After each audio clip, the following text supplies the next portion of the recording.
I see the live. And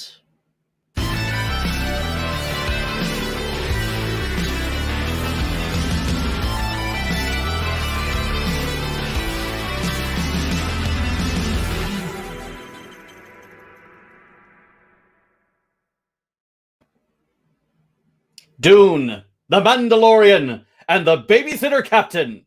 All of this and more tonight on The Real Super Geeks. We almost didn't do the enemy opener. And welcome to the September 18th, 2020 edition of the Real Super Geeks podcast. Lots to talk about tonight, starting off with some bad news, the passing of Ruth Bader Ginsburg, only accentuating how terrible a year 2020 is turning out. And I came across this article that was talking about how essentially we're living in the same time period that in Deep Space Nine was talked about as like this huge time where thousands of people were homeless and there was a pandemic, and I forget the name of the article, but and then they're like, that's what's happening right now. So this just adds to what's terrible about her passing in this particular year. She almost made it to the election. Anyway, rest in peace, Ruth Bader Ginsburg. Also, our co-host Travis Linton is not with us tonight because his uncle passed away this week. So he sends his regards, and please send yours to him and his family. But let's go ahead and start with saying hello to our co-hosts, and then we will jump into all the stuff we've got to talk about tonight. So let's start with our stalwart producer, Justin. How are you doing, Justin? I'm doing pretty good. Weather's cooled off around here in southern Indiana. Been doing a lot of gaming this week. Other than that, it's been a pretty good week. Okay, great. And from Sin City, Sean P. O'Halloran. And most importantly, Sean, are you wearing pants this week? I am, but not for long. So, folks, you're getting the show in a little while because you'll give us fair warning, I hope. I shall.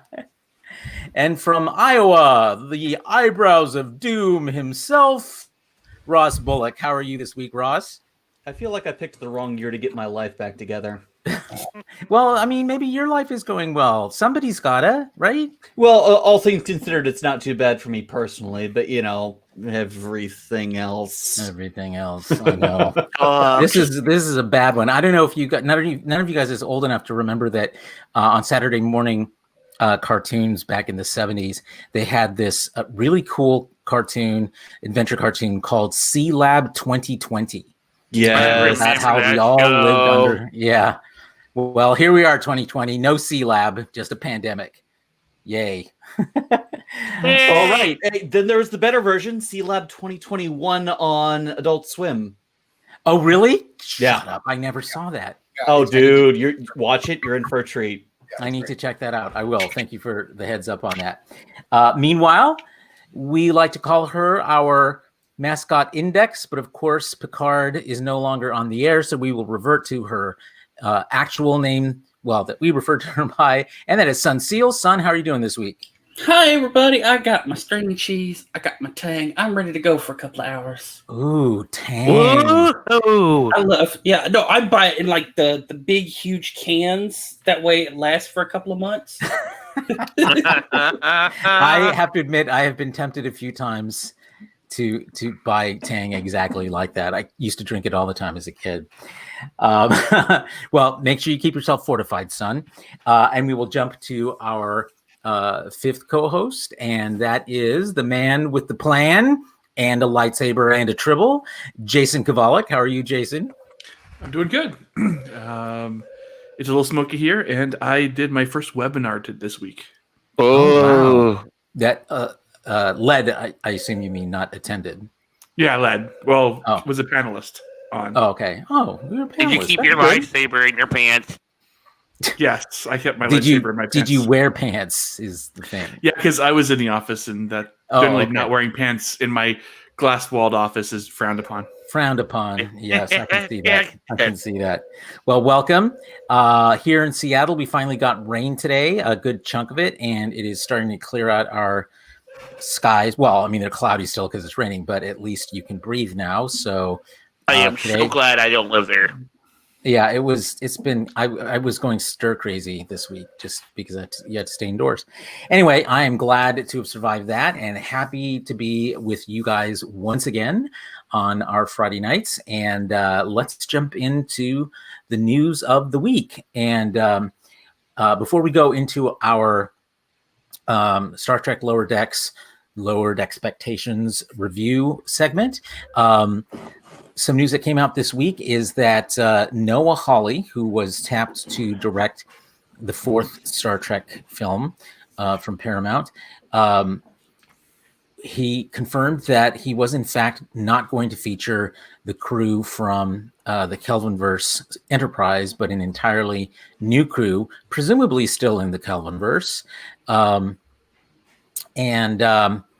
he talked a lot about how he did a similar thing with Fargo, how it sort of started off and it seemed like it was its own complete independent thing, and then somewhere in the second or third season, I forget which, somehow it all came together and you realized how it connected to the original film. And apparently something like that is going to happen with this if it ever gets produced. So thoughts? No Kirk, Spock, McCoy, etc., but a brand new crew. What do you think? Well, I know a while back on one of our podcasts, it was actually hypothesized with Ross and George that could be a possibility. And we talked about before one of the other shows that, it could be a thing because, we were talking about how are they going to replace Chekhov. Mm-hmm. I mean, are they going to bring in another character? Are they going to recast? Or, I mean, are they going to go a different route? And considering, the rumors, the stories that came out before about the cast wanting more money and not wanting to budge on, any of the prices, that could make sense to continue that storyline in a different format. I mean, who says it always has to be Kirk, Spock, and Enterprise in the movies? Well, I think the audience does. I'm not sure for a movie you're going to entice a big enough audience without some kind of hook like they're used to seeing in a Star Trek movie. There's never been a Star Trek movie that features a completely new crew. Audiences are groomed on television, and then you go to movies. So I'm not. I think it's a big risk if they decide to pursue it. Although I like Noah Hawley's work, but I'm just not sure how big a budget commitment he's going to get for something, a completely new crew in the Kelvinverse. Yeah, that's probably why they put it on hold because it seemed to me that they're wanting to lean more on the television franchise, which is smart considering right now that's probably a good idea. There's one to put all their eggs in one basket for the time being and build on the television franchise, especially with COVID happening. Production shutting down around the world. It just kind of makes sense. Yeah, no, speaking of COVID and Star Trek, the latest speculation from the ever-loving naysayers at the Fandom Menace was that Picard surely must be in danger because he's so old and no one will insure the production because of COVID. I Midnight's Edge actually made a video in which that was one of the things they put out, but I'd actually come across a similar theory someone else had been propounding in other parts of Facebook, and I was like, oh, come on. This is a problem that the entire industry is having, not just this one show. And secondly, CBS is a multi-billion-dollar company. They can self-insure. It's independent productions that are having the problem, that are going to have a problem. But I think they're going to be willing to take the risk. And CBS also has Vancouver studios, so if they can't get insured in the U.S., they can always get insured out of the country. But it's irrelevant. I mean, it's like Carlos says. They're not calling up their their farmer's agent and asking them, that's not how this works. They're such a big company; they self-insure. It's the concept is just absurd. Yeah, I mean, the insurance is something that's required by finance people to secure financing. Well, CBS is paying for it itself, so it's not trying to secure financing. So there's nobody it has to satisfy in order to, by getting insurance. So it's a complete non-issue. But of course, it's like the toys. If they're not making toys, they're not successful. Might be a little bit bigger than Jake at State Farm can handle. So I had an idea for maybe this is kind of crazy, but I'm going to explain all of this. Go for it. I think there's a good way they could start with a completely new crew, and kind of bring like a lot of like fanboyish Trekness into a film without having to sacrifice any of like the action and all that kind of stuff that a film is normally known for. And that would be telling yesterday's Enterprise from the point of view of Rachel Garrett and her crew. Interesting. And starting with them at the battle, and then being sent through the rift. Yeah. Well, they didn't survive for very long. Remember, once they went back to the rift, they were like destroyed pretty quickly. I always thought they got kind of crapped on. Nobody said that this movie was going to be like its own start of a trilogy or anything, did they? Okay, but here's the thing. I love the concept. I love the concept of a completely different non Kirk Spock, the whole central core of characters film. The problem is that who does that appeal to besides me in every other Trek film? Yeah, because I mean, now you have Discovery, you have Picard, you basically new crews. Well, then let me ask you this question then: what does Star Trek appeal to the average moviegoer then? Does the average moviegoer even care about Kirk, Spock, and company? What was the big hook that got people into Star Trek 2009? It was the adventure. It was the wonder. It was the feeling. It was the new take on Kirk, Spock, and McCoy. Right. It's that too. But it's that curiosity that kind of brings them in. It is possible to do something like that with a new crew, like Justin alluded to a few months back. George and I did a side talk about the future of the Kelvin universe, what they could do with it. And we brought that up. We brought up a bunch of different topics, but that was the one that we kind of sunk our teeth into. I think that with good marketing and a little luck, that a new crew with a couple of the original cast still in it, probably not Chris Pine because he's too expensive, but one of the junior guys might be able to get somebody else, who knows, or they could do one of the side characters like Science Officer 0831 from Into Darkness. They could do pretty much anything.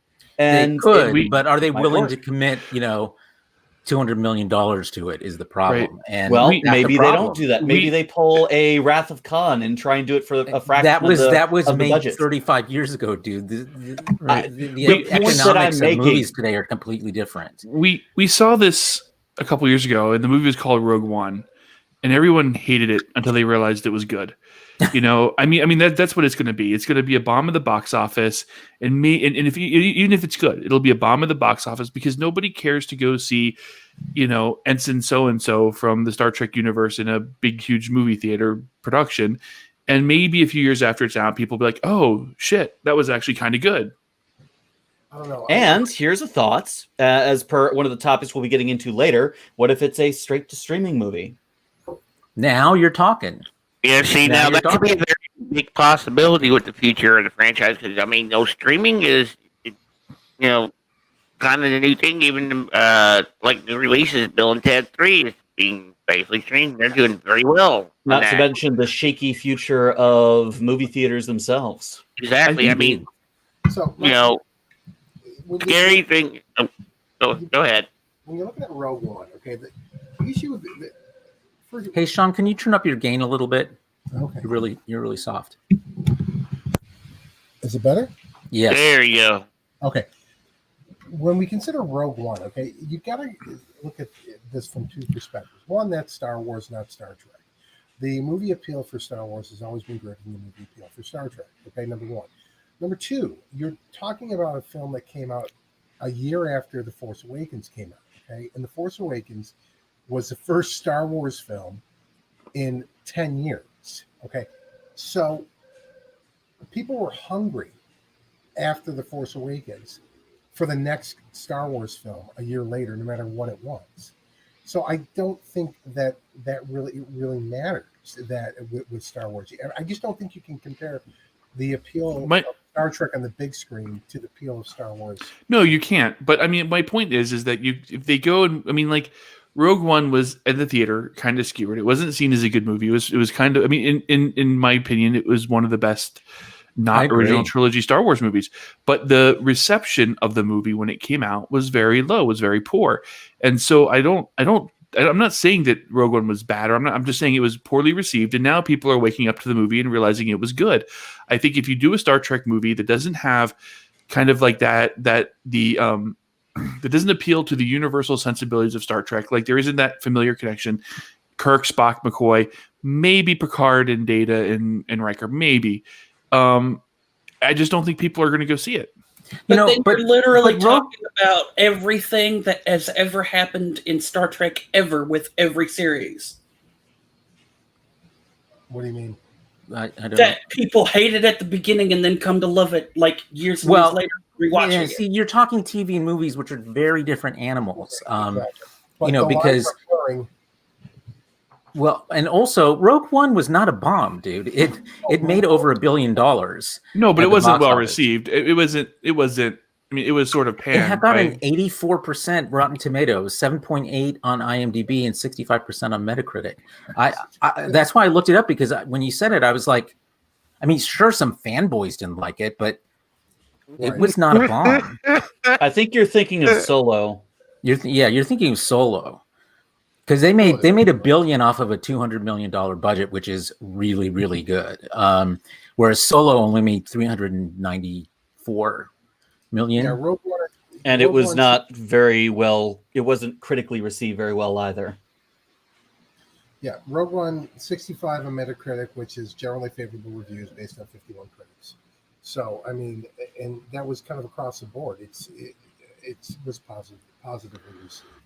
I actually, it's my least favorite of the. Well, no, it's my second least favorite, because the Last Jedi is my least favorite of the new films. But I never really saw what the. I really like the Last Jedi. Mm-hmm. I like it more now than I did before, but yeah. So but I think to your point though, Jason, I think one of the reasons that it was successful ultimately was that it was very intimately tied to the established lore of Star Wars. It was like a sidequel rather than a sequel or a prequel, right? And it was well done. I mean, you cared about these characters, and it brought a lot of modern movie sensibilities to Star Wars in a much better way than you saw even in the J.J. Abrams Star Wars trilogy, which kind of went overboard in some things and damn you, JJ. So I think the same thing is here in operation here, or rather isn't in operation here, because Noah Hawley wants a new crew, new ship, new adventures, probably not tied to what people already know and care about. And I think that's a pretty steep hill to climb in today's box office. But I think that if the TV franchises really do well, I think you'll start to see some like one-off things, or limited series or something like that. But people have to support the franchise. Indeed. I just before we move on, imagine the ad Before Catherine Janeway, there was already a female captain of the Enterprise, Rachel Garrett. Eh. I love Rachel Garrett. Maybe as a short trek, that would be kind of cool. That'd be a good thing to use that medium for. I mean, you explore some of the. Well, all those characters, all those actors are much, much older now.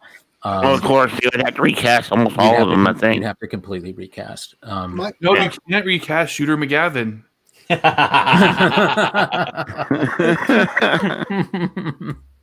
My bottom line on this is that I love the concept. I just don't see how it can make money. The past, 3 films have not made the kind of money they wanted these films to make, and I'm just not sure how something with a crew that's unrecognizable can make that kind of money. I love the Kelvin films, but I think that Star Trek is cerebral, and they made action flicks. Even in The Wrath of Khan, which is arguably probably the most successful, both from a dollar amount and sheer profit and critical acclaim and fan loving it. It was an action film that was very cerebral and that had very kind of high concept. And again, I like Beyond, I like Into Darkness, I like 2009, but until Star Trek can return to, until it leverages that high thought, that high science fiction content, you can't do a good movie on a lower budget. You're not going to have, you don't have the action. And so it's like they've got to get back to this high concept sci-fi, and then figure out what a good story would be to tell. But I still think you have to have a hook of characters that you have a connection with. Kirk, Spock, McCoy, maybe Picard, maybe but I think you start getting into to Deep Space Nine characters, Voyager characters, Enterprise. It just becomes too fan servicey and not enough cultural awareness for it to be a draw. Yeah. Agreed. All right, let's move on to our next topic. And that is our weekly segment, Lowered Expectations, in which we review the latest episode 7 of Star Trek Lower Decks, Much Ado About Boimler. And we also learned about the term Starfleet has for what they call babysitter captains. So this was I really enjoyed this episode. Again, the laugh out louds were not as numerous, but the sort of general comic tone was very consistent, very highly consistent. I had a great time. Who wants to start with their views on Much Ado About Boimler? We finally got to see the funny farm. The Star Trek funny farm, yes. The Federation funny farm. That was alluded to in Search for Spock. They were going to send Bones there because he was all crazy and they didn't know what to do with him, and it was so bizarrely an 80s thing to say. But we actually got to see the farm and what it was, and then we got to see all the freaks that were on that wonderfully creepy ship. My favorite part, the wheelie pikes. We got the wheelie pike. We finally got a second Mr. Eric's Trendosian. What? Edosian. Yeah. We got to see another one of him. We got to see a salamander. Salamander. I cannot believe they did. I cannot believe they did the salamander. I thought that was like one of the worst episodes of Voyager, and that's exactly why they did it. They did it. Not only that, we got a character who was both the trope of getting regressed in age and advanced in age all at the same time. How many episodes of Star Trek have we seen that? Yeah. And he got stuck that way. They even called out Rascal because he called himself half Rascal. And that dog. That freaking dog. Oh, yeah, dog, and dog the dog. I want to give them. I've got to give them a shout out on the dog because. I got to give a shout out on the dog because one of the things that flew out of that dog's mouth were the eye bats from Gravity Falls.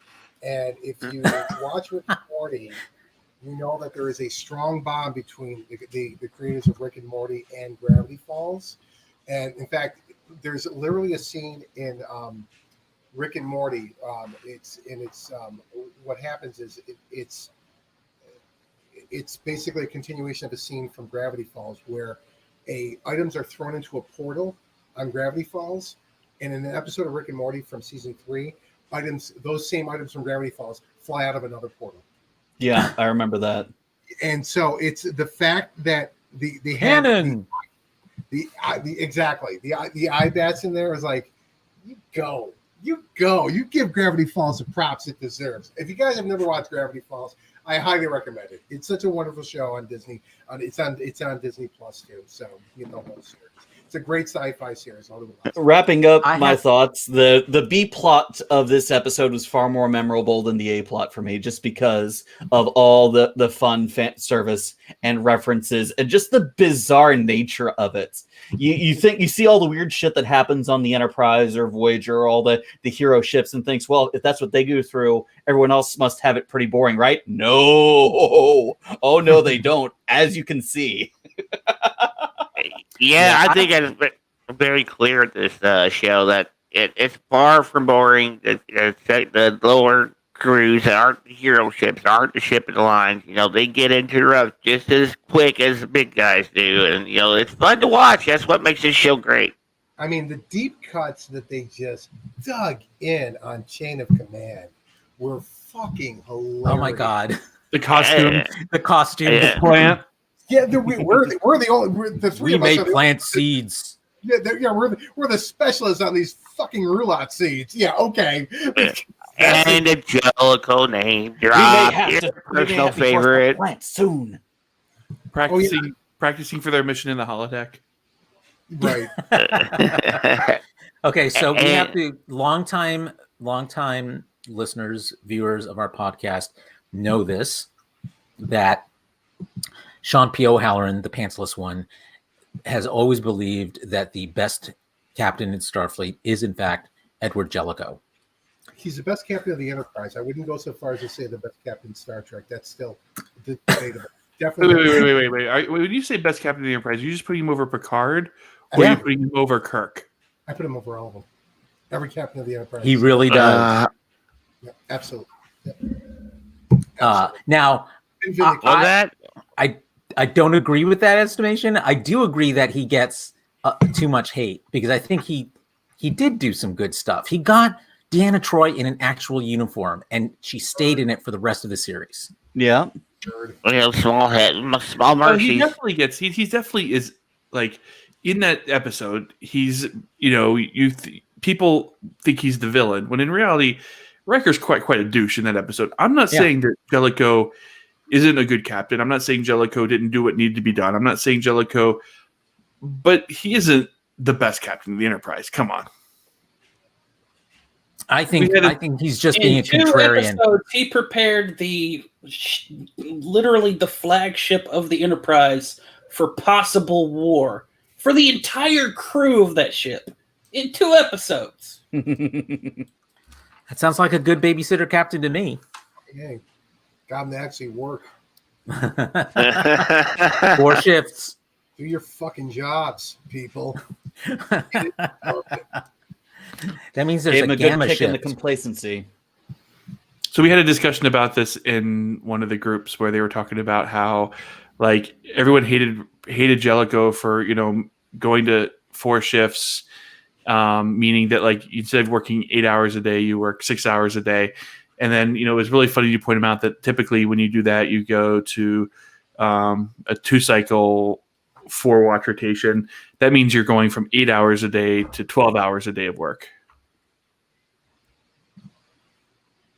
Ouch. It's That not always fun. did seem weird to me. Anyway, back to the episode. It's not fun. One of the things I wanted to say is I think that we saw Tendi and Rutherford really get in the groove in this episode. Like, their characters clicked. They were spot on with their points of view and the stuff that they did. They felt like very, fully realized characters, I think maybe for the first time. Are we going to talk about or did we talk about this already? I totally agree with you. By the way, it was a great episode for that. And it really they're squeezing 2 hours of story into 30 minutes, and I don't know how they're fucking doing it. They're doing a great job with all three plots in this one episode. And so, did we talk about the end with the counter Farpoint reference, or what? Did we talk about that? I don't know if it was the same thing, but it definitely looked pretty similar. We did. It really looked similar. There was a total nod. Hayden goes, I know that thing. What's that thing from? I'm like, dude, seriously? It's a space jellyfish from Counter Farpoint. I said, you've seen the episode 1,000 times. No, I haven't. It's the first. And come to think of it, those things did feed on electricity. Exactly. That's why it made me think that's exactly what it was. But I mean, maybe we'll have to ask Mike McMahon on Twitter and get an actual answer. And this is our second California class ship that got wrecked in the series. Yeah. They seem, we called that during our hypothesis, thinking that this is the type of ship that gets the shit kicked out of it on routine basis. Well, you see it in the opening credits. Yeah. Well, the difference there is that Cerritos is still around, but now we've got the Merced, and I didn't catch the name of this ship. Oh, what was it? Started with an R. Rubido. Rubido, yeah. Rubido, yeah. Which is that a city in California? I think so. Yeah, all the ships so far in this show have been California cities and towns. Well, that's the idea. That's what Mike McMahon has said in several interviews, that these are all suburbs around LA. Oh, yeah. It's a neighborhood in San Bernardino. It's like a area of San Bernardino. I bet that's where he's from. Most likely. I think you're right. It was an interview with Trek Yards where he was talking about that, where he, when he was commuting, he got to know the names of different places around town. Mm-hmm. Yeah, that makes sense. So what did you guys think? We saw a lot more of Perfect Mariner in this episode, although she seemed quite imperfect for a lot of it. Where do you think they're going with this? She can't seem to do wrong at all unless she literally means to do it. I think we're seeing some more development with Mariner. We're getting some insight into why the way she is. She is incredibly capable, but she self-sabotages in order to stay at a lower level to where she sees that she does the most impact. Yeah, I think that's what they were trying to get at with this was, she's perfectly able to be a first officer or even a captain, but she doesn't want it right now. Well, she wants to stay at where she knows she can be a mentor and not have a responsibility just yet. I think she's a coward. Seriously,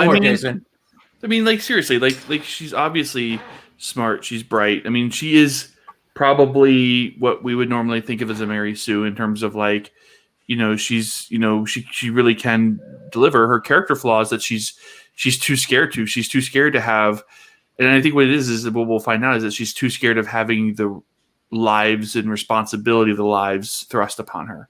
That as an ensign, she's only responsible for herself. When she steps up into a leadership role, she's responsible for others, and I think that's her character flaw. That's her white whale. Well, one thing that we saw with this is that she went to the academy with this captain. Mm-hmm. So she's been in Starfleet for a very long time. Yeah.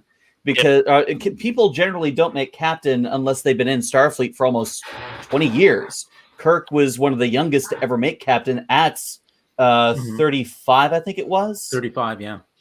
So Mariner is at least that. So she's been around for a while. So we don't know how she was an ensign in First Contact era. So she's been around for a while. We don't know. Well, this is a year after Nemesis. So I mean that doesn't necessarily mean anything. I mean, it's not like it's the 30 years. I mean, and also she could have been a freshman and this captain could have been a senior. So it's not necessarily that they were in the same class. Were they? Yeah. Yeah, they said that. Yeah, when they were talking, she said that we all pegged you to be the first captain in our class. Mm. So something happens with Mariner to either disillusion herself or, like Jason said, emotionally wound her. I'm sure we will find out as hopefully as the show progresses, and we might get a little bit more backstory on Mariner, why she is the way she is. I think we're going to see something like that within the next couple episodes. Yeah, because we only got a few left. There's only a few left. Yeah. 3, right? 3? No. How many episodes? Isn't it 10 episodes? Yep. 12. 10? 10. I thought it was 2 batches of 10. 10, and then we go right into Discovery. There's 22 listed on IMDb, so maybe we get 11. Well, we're going right into Discovery in 3 weeks or 4 weeks. So Yeah, October 15th. yeah. Yay! It's gonna be awesome. It will be. All right. Okay, I here mean, we go. This is the joyous time to be home. All right, so let's get to the well, we always have to talk about Boimler because I love Boimler. Spoiler! We all love Boimler. And it's funny because a few weeks ago, you may recall, I kept talking about how he wasn't as interesting as Mariner and how, you know, he ran the risk of being like a one-note character. And he's actually growing through that. I mean, on the surface, he seems note, but he's actually, there's other stuff going on there with him. And it's really fun to watch sort of, you know, unfurl. What do you guys think? I love the part these days? I love the part at the end of this one where he was wanting to stay on the farm. Once he figured out it was an actual resort planet, and he was like, "No, I want to stay. How can I come back?" Yeah, I mean, I think Boimler is, you know, he's growing into his own. Like again, I think, you know, the second episode, my fear was that it would be like the Boimler Mariner show, where Boimler just always gets headed over, you know, gets in over his head, and Mariner has to come to his rescue. It was good to see Mariner not come to his rescue. It was good to see, you know, in a lot of ways, like, you know, that him having his own story, and we actually saw a story with him and Tendi this time as opposed to the pairing. So It was kind of an odd pairing. no, it was fine. But it worked. Yeah, it was fun. I'm glad. Yeah, I mean, like I said, my concern is that they get in this rut of, well, we're always going to write for Boimler and Mariner, and we're always going to write for Tendi and Rutherford, you know, and having, you know, shuffling the deck, I think is really good. And yeah, it's a good. And sign. I really like it. And I really like it when they shuffle the deck with senior officers as well. You know, because I mean, it's just, you know, like in the episode a few weeks ago where it was Boimler and the captain. We also had Tendi and what's his name? Ransom. So the more they shuffle the deck and you see different aspects, everyone. Right? The more they of course, the Doctor gets all the best lines. Yep. The more they shuffle the deck, the better the show gets. Yeah, agreed. Okay, so Sean, over to you on this week's Easter eggs.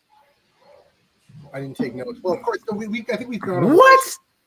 I didn't have time. I was too quick. Okay, so I've got Reddit open. we've got our Okay, thank you, Ross. we have our reference to the original series with the little thing, the thing in its chest. We've got you know, Wheelie Pikes. we got Wheelie Pikes. I was also kind of like the eye bats, which I love, which I probably one of the few people that caught it.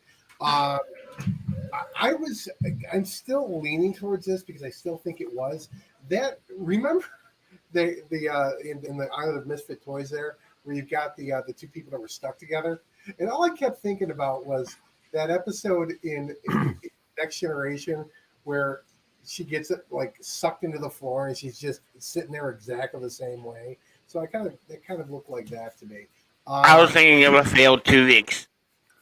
Yeah. Yeah. We have two of everything, almost everything.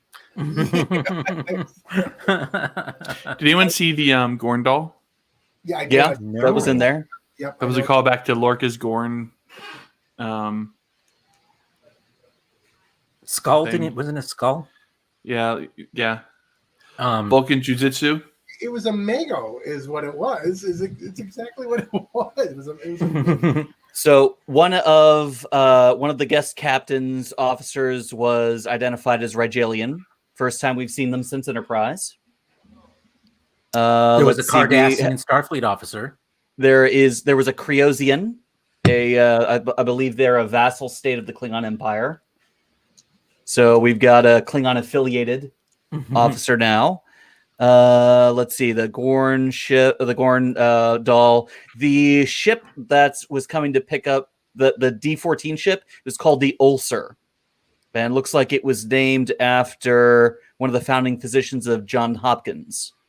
We had a Kelvin Easter egg with Mariner talking about stealing a professor's old special car and driving into the bay. That's obviously clearing back to the time Kirk stole the Corvette. Yeah. Here. I think this is my favorite entry on this thread. The Idosian wears an outlandish piece of futuristic technology, usually called a face mask. Outlandish, and they couldn't have known when they made this episode. But it works for a someone who is part of a special medical branch of Starfleet. Oh yeah. And I think that ship we've seen somewhere before. The Ulcer? Not sure. The thread says it might have been inspired by the high gothic aesthetic of Warhammer 40K to give it kind of a creepy look. Except turned upside down. They're typically cathedrals in space. Yeah, definitely. Yeah, it gave the creepy vibes because they had the space lightning and all that around. It was really cool how they presented that ship. Yeah. I love one of go ahead. One of the things they do on the show that I really love are when they introduce characters we only see for one episode. They actually do a really good job of characterization on those folks. So all the people that came, the new command crew that came along with the babysitter captain, each had their own moment. Of the Vulcan one I thought was especially funny, but I just like the way they feel real. Yeah. Apparently, the Vulcan had a history of ransom too. Oh, that final scene in the episode. So it seems that they all went to the academy with ransom. It explains a lot. Yeah. Let's see. We talked about the leader. The Wheelie Pike was exposed to the Ensign Jenna. She was exposed to the same radiation. Ellis and Sanderson, a less than perfect Neelix or Tuvix. Then Anthony, who was apparently turned into the same salamander creature that Cisco evolved into during the Visitor. What was that? What is the fascination? That's the author of the thread trolling people. Oh, okay, good. Cisco. Funny. Okay, so what did you like about the scenes from next week's episode? I don't remember. There's the multiple search for Spock references in the next episode. The guards. Did you guys catch that? I think they're doing a really good job of the action in each episode, and the trailers get better episode by episode too. I thought it was a really great trailer. Oh, we're going to see Mariner and Boimler on the bridge as actual bridge officers. Junior bridge officers, but bridge officers. Uh-oh. Yeah. Well, something's getting broke. Come on, Ensign. No wrong answers. That is a fucking trap. Never fall for it. Haley, let's introduce ourselves. Phaser fire across the bow. No, that's not what you're doing. Send them a message. Like, why'd you shoot? That's what send a message means. No, it's not. Yes, it is. Podcast done? Yes.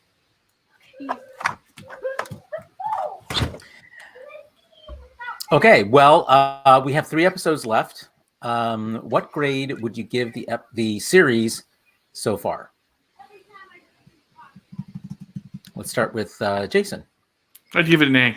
I mean, I don't think there's any it's been fun. It's been fresh.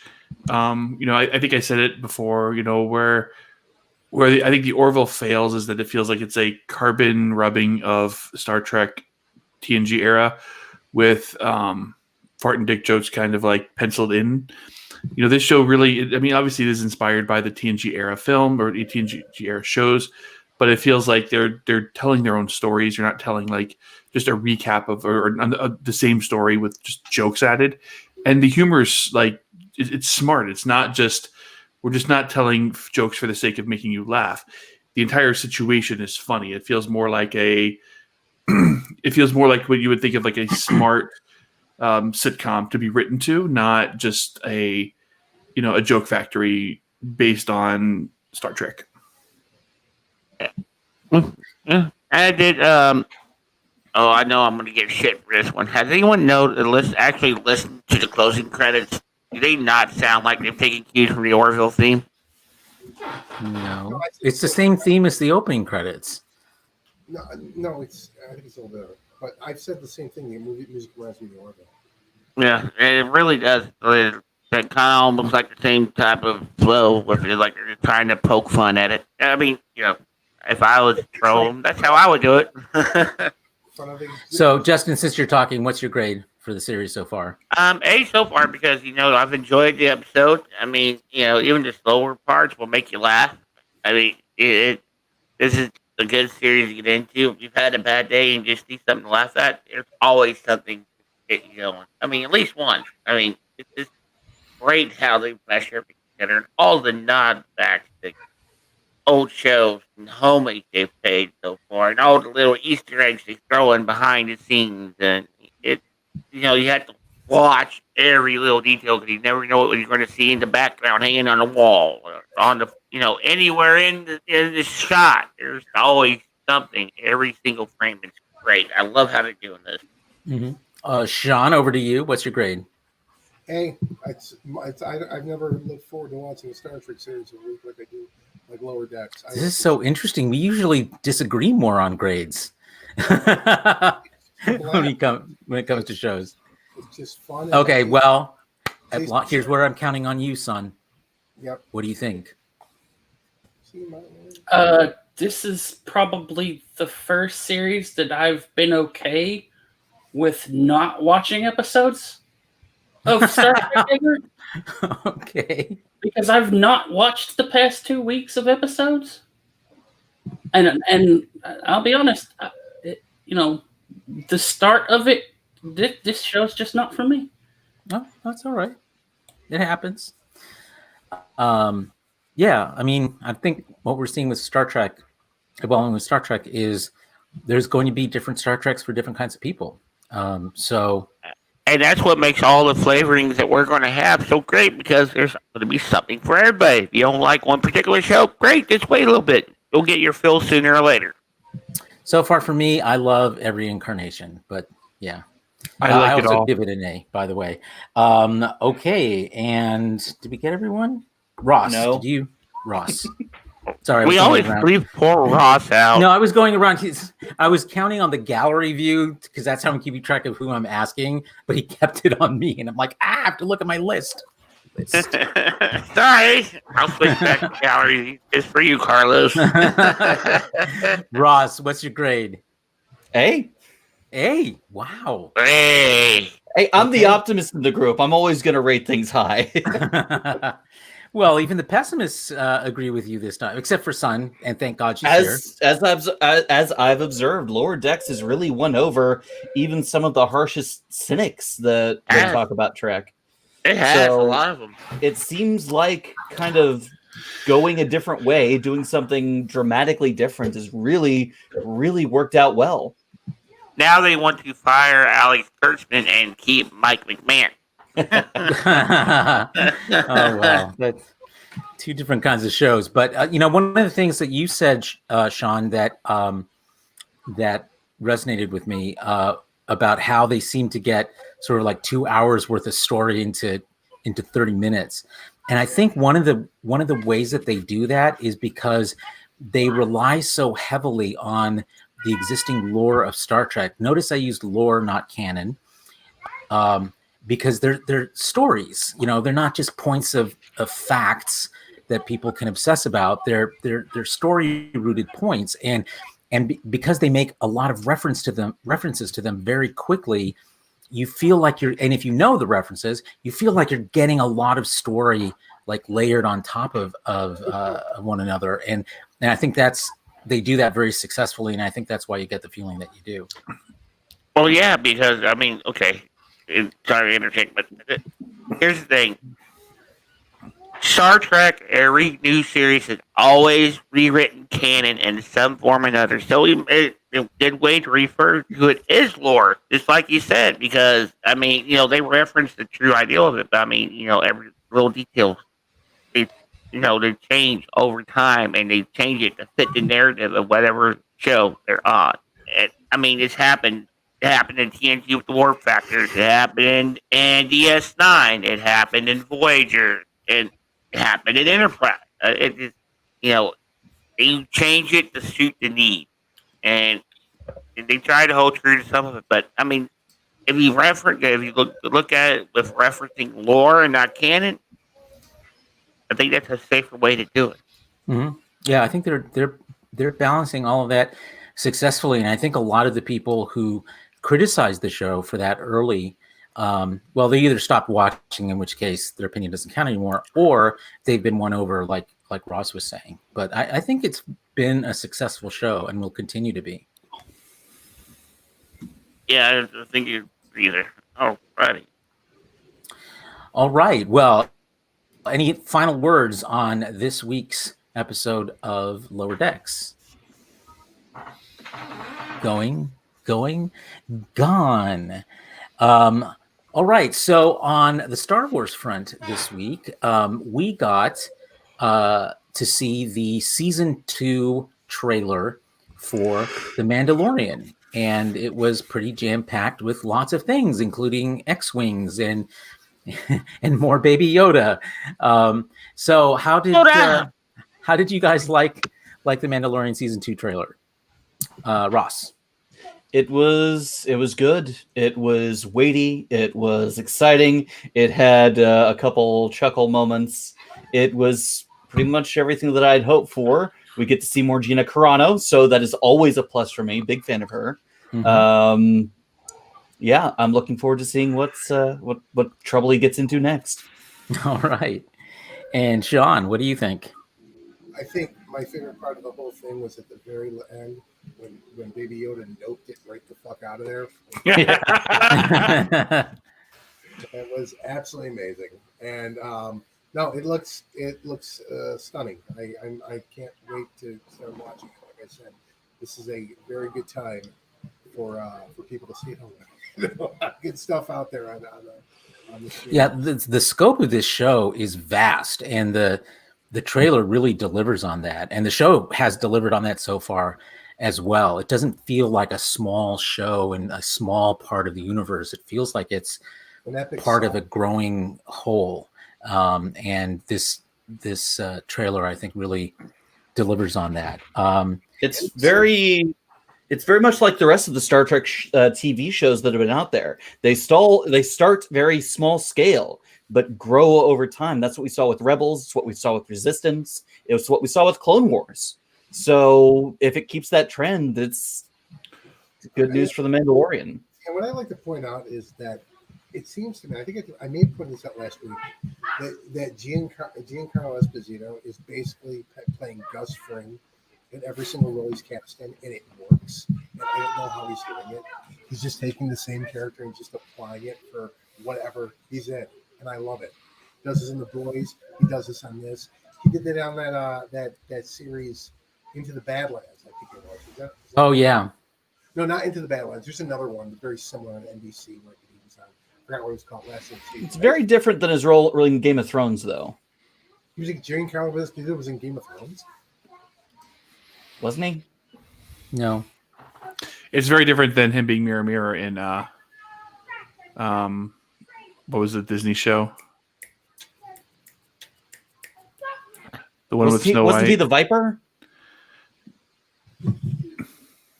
I forget the character's actual name. I don't watch enough Disney. Gadget IMDb. Once Upon a Time. He was Mirror Mirror in Once Upon a Time. Oh, and Once Upon a Time. Okay, yeah. Yep. Yeah, no, he's a fantastic actor. He's Brilliant. one of the best villains I've ever seen. He would have made. Of course. He would have made a killer Two-Face. Yes. I feel dumb now. Who do you think we were I talking about? thought you were talking about the Mandalorian, not the Moff. Oh, yeah. Oh, the Moff. No, he's incredible. He's also in The Boys. Talking about Pedro Pascal. No, Yes. Yeah. Yes. He is Pedro awesome. Pascal is incredible in Narcos. So I have a question specifically about Mr. Pascal. Carlos, have you been able to find any reputable anybody talking about that rumor about him walking out halfway through the filming of season 2? I have been looking for confirmation from other sources, and no, I've not found them. So I think this is yet another example of, which one was it? Was it Giant Freaking Robot, or was it we got this covered.com? It was one of the two of them. They quote each other all the time. My feed has been full of "We've Got This Covered" articles talking about a sequel to the Warcraft movie, and it eats me up inside because I want it to happen, but I can't believe anything I see from that website. You know, from those two websites, it's hard to believe anyone takes those idiots seriously. And I'm saying this as nice as possible. Don't fall for the clickbait bullshit, people. Come on. It was good articles too, talking about how Peter Jackson was supposed to come on to direct and all that. That would be awesome. But I know it is most likely not real and just trying to get clicks. Oh, they are. They are the clickmeisters, and half the time they are. Considering for the trap too. Considering on September 17th, he was posting congratulations for the Emmy winners for visual effects for The Child. And things like that, and he's promoting the show. Carl Weathers, yeah, that's bullshit. Rumor, again, it's like we're gonna fire Alex Kurzman, but we're gonna bring him on stage at STLV and SDCC to promote Star Trek. Yeah, no, well, we're going to cancel Star Trek Discovery, but here we go. We're going to renew it 2 more seasons. So here's the thing. I don't think it's necessarily untrue. I think that the narrative being spun out of it is what's untrue. I'm pretty sure Pascal probably had a really bad day one day and literally just walked off the set because he was upset over something. And somebody went and talked to him, and they all talked about it, whatever the hell was going on, and he just went right back to film it. And that's really normal on a movie set. I've seen it happen many, many times where people they'll yell at each other like they hate one another as their mortal enemy, the worst enemy they have on the planet, and they go in their separate dressing rooms and cool off, and someone goes to talk to each one of them, and then half an hour later everyone's back on set and they pick up where they left off. That's okay. And the rumor is he walked off set because he wanted to do scenes without his helmet on. That's the rumor. That's okay. Here's the thing. Actors are anyone who has ever worked on a production, and I know Carlos will confirm this. Actors are like children. They it's not will just have actors, dude. The directors, producers, it's like a fucking schoolyard on there, and it can get off the chain, and then everybody's all friends again later on after they work it out. Listen. The fact is that whoever was starring as the Mandalorian would have known at the very outset of the start of this show that there would be very limited opportunities for him to be on screen without his mask, without the helmet on. Right. So any claim that involves him walking off set because his dude, don't cut off your hand. Was off is a little just wanky, in my opinion. Stop stroking the lightsaber. You're saying wanky as you're going like this on your. That's the point. Okay, point made. Point made. For me, there's only one reason that he'd want to film any kind of shot without his helmet on, and that is if there was some kind of romantic scene going on. I really don't see that with him. There was the moments. He transcends that's all it was. Right. It's interesting. He's one of those at this point. in Star Wars in genre that the old adage of women love him and men want to be him type thing at this point. The mystique with the helmet on is so much more interesting, and I'm sure he's completely aware of that. I can't believe I'm even talking about this. It just seems so dumb that he's having a temper tantrum instead because he can't take off his helmet. I'm dumb. I mean, it's got to be the thing about it is that his acting is all the voice acting for that, guys. It's all done in post production. It's all done ADR. What you see on the screen there, his acting is the physical movements. The real work for him begins in the studio when he has to not only match up his dialogue and get it to the point where it's right for this particular scenes. He has to match it up with his own body language on screen. Mm-hmm. So because you have to be moving your voice as you're moving your body, or it's not going to sound right. Exactly. What a task. We're not just talking about simple ADR here because it was too loud in the background. We're talking about you have to ADR this whole character all the time in every single scene. And Yeah, because Andy Serkis is the most underrated actor in the entire everything of Hollywood. Who's that? Andy Serkis. Yeah. Oh, Andy's yeah. great. I love it. And yet, I yet his reputation is huge. Yeah. No, it's this notion. It's click, bait. It's all it is, man. I'm not even. Why? Just what Sean pointed out to me, and I used to get sucked into these websites quite a bit. And oh yeah, I can kind of see they're all kind of connected. It's okay, yeah, they quote each other. The thing that bugs me about it, and the reason I even knew about it, son, was because it shows up on my Google News feed. Because Google, their algorithm finds stories they think you're going to like. And except it's finding stories that I know I'm going to hate because I hate these websites. That's me on Facebook this week. What they do, Carlos, is they hashtag the hell of it, a very possible search term, just so that they know something eventually will pick it up, no matter what it is. If it's a word in a sentence, Google's algorithm really doesn't fall for that. It's other reasons. I mean, I know why I'm getting it on my feed, but Google wouldn't know because I click through because I what? Yeah, no, it knows why you're doing it. Stop following the dark circle. Well, I think it's important to know what they're doing and what they're saying because this is showing up in other people's feeds who are less skeptical about what they're reading. And so if we don't know what they're talking about, but be careful. Someone will start questioning your motives if you start visiting and sharing that stuff. Well, I concur. Dude, I run Axe Monitor. People question my motives all the time. I concur with Carlos' sentiment that it's important to kind of understand what's out there in the news, especially as we're talking about Star Trek news and things that are relevant. And this idea that every time they talk about Star Trek failing, it's important for us to know what they're spinning because there's people out there who are looking for legitimate information, and we should be that source. Mm-hmm. Agreed.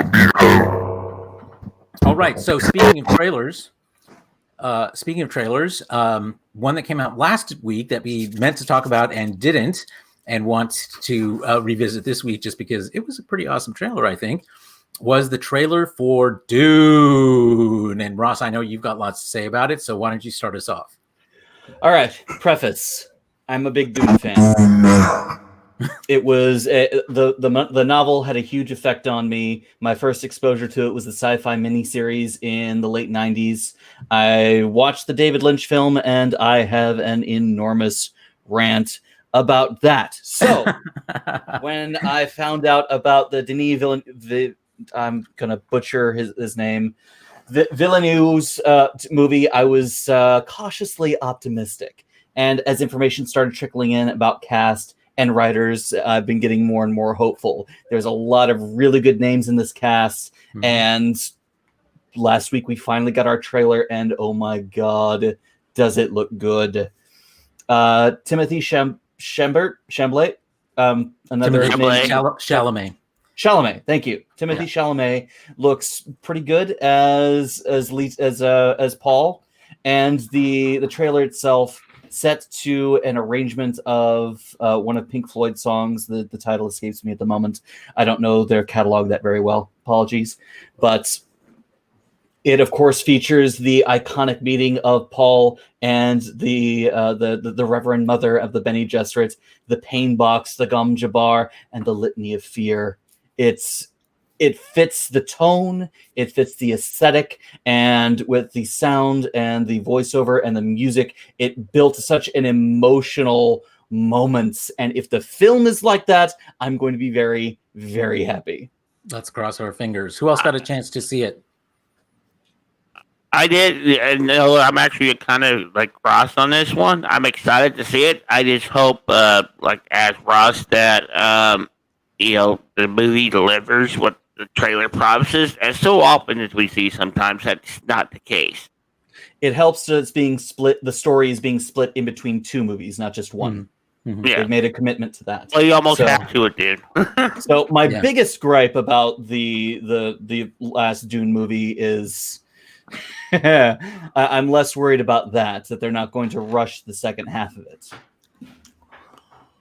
Okay. Yeah, indeed. Although, to be fair, the first Dune movie, even though it falls flat by comparison, like way flat by comparison with the book, it was still a pretty visionary presentation. It got a lot of buzz, and I think people were so disappointed because I think it was just too short. Like so much of what it did visually would have worked if the story had really been given a chance to breathe.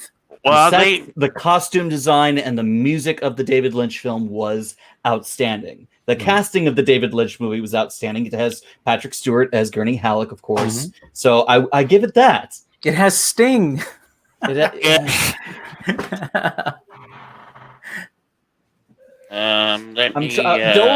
bait me into this rant, Carlos. Please, we'll be here all night long. All right.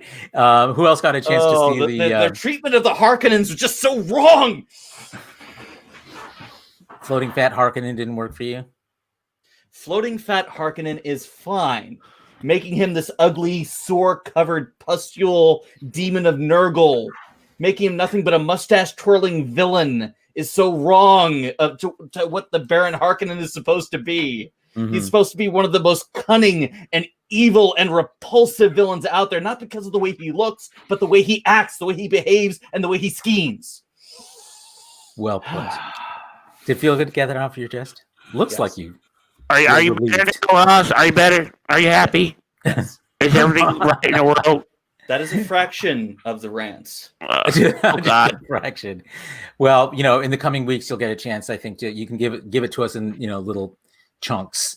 Eventually, I do want to hear the whole thing. Anyone else have a chance to see the trailer and want to comment? Welcome back, Sean. Thank you. Welcome back, Sean. It looks like someone took Star Wars and Lord of the Rings and The Hobbit into a bar mixer and shook it up and poured a cocktail.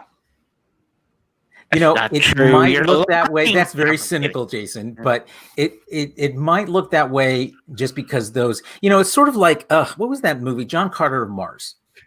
Which, if you look at John Carter of Mars, let's be fair. If you look at John Carter of Mars on its own merits, it's actually a pretty good movie, and a lot of critics have come back around to this. The problem with it is that it's all been done before. Star Wars, the original story inspired so much other science fiction that we've seen transformed successfully into TV and movies that by the time they actually made a decent adaptation of the original story, all that stuff had been kind of plumbed already by other directors, other writers, other producers. And, so I feel like that's why you may have this impression from this from what you saw, Jason. But Dune, it stands on its own, and I'm not a big Dune fan. I've read the original book, but not the rest of the series. And it stands on its own. I think it's gonna be good. I know a few people who need to be introduced to the pain box. I'm sure the waiting list is long. All right. Well, we'll move out of trailer territory and into some superhero news that came down this week, which was that the title character for the Disney Plus / Marvel series She-Hulk was announced this week, and they have cast Tatiana Maslany as the lead in that series. Myself, I love She-Hulk. I mean, I haven't read She-Hulk in years, but when She-Hulk first came out, I was a very devoted fan, even though I was very disdainful of it. It's like, seriously, Lady Hulk, please. And it actually was a very well written comic series, back in the day. And I loved the character, who's a lawyer. So you have like an enraged lawyer, which is great. And Tatiana Maslany is just one of the best actresses out there ever. So I think she can play anything and has. So I think it was a good choice. Other thoughts? I don't recognize the name. What else has she been in? Orphan Black. Orphan Black. She was the lead. She played like 7 different roles. I haven't seen Orphan Black. Oh, dude, you need to see Orphan Black. Oh, and why? Come on, Ross, watch it. I have a lot of stuff. Come on. I know, Cars with Faces, but get around to it. Seriously, I've got to do Cars with Faces for tonight. She also did a stint on Parks and Rec as a lover of Tom Haverford. Okay. She's a brilliant actor. She is a brilliant actress, and the only thing that bums me out about this is that it cramps her availability for her eventual role in a Star Trek show. Well, it depends. It all depends on where exactly they're filming and what the schedule are. Nothing's filming right now, so I mean, I know, but I think that she would be a great lead in a Star Trek series. Yeah. It could be. We can hope. There's going to be lots more Star Trek series. There's some stranger things have happened. It's a possibility, if not right just yet. Maybe we'll go Section 31 or one of the other shows down the line. Ensign Holt in Strange New Worlds, please. Oh, I'm so looking forward to Strange New Worlds, though. I am too. Yeah, I think it'll be great. Anson Mount, he can do anything. I'll watch him in anything except Black Bolt. Out of anything. Oh, that's true. I hated Black Bolt was horrible. It was horrible. Well, he didn't talk. He was just there. That is Black Bolt's thing. A whisper is enough to crack a continent. Exactly. All right. Any other thoughts on Tatiana Maslany? Then let's move on to the DC universe, in which we had both Jason Momoa and Ray Fisher come out again talking about the treatment of the cast and crew by director Joss Whedon during the reshoots of the Justice League movie. And I think shit's getting real, folks. The studio promised that Warner Brothers would do an investigation of the allegations. And apparently their initial report was not satisfactory to Ray Fisher. And that prompted him to tweet that, a more independent investigation needs to take place. And at that point, Jason Momoa, who of course played Aquaman, chimed in and basically backed him up and said that things went down on that set that were not right.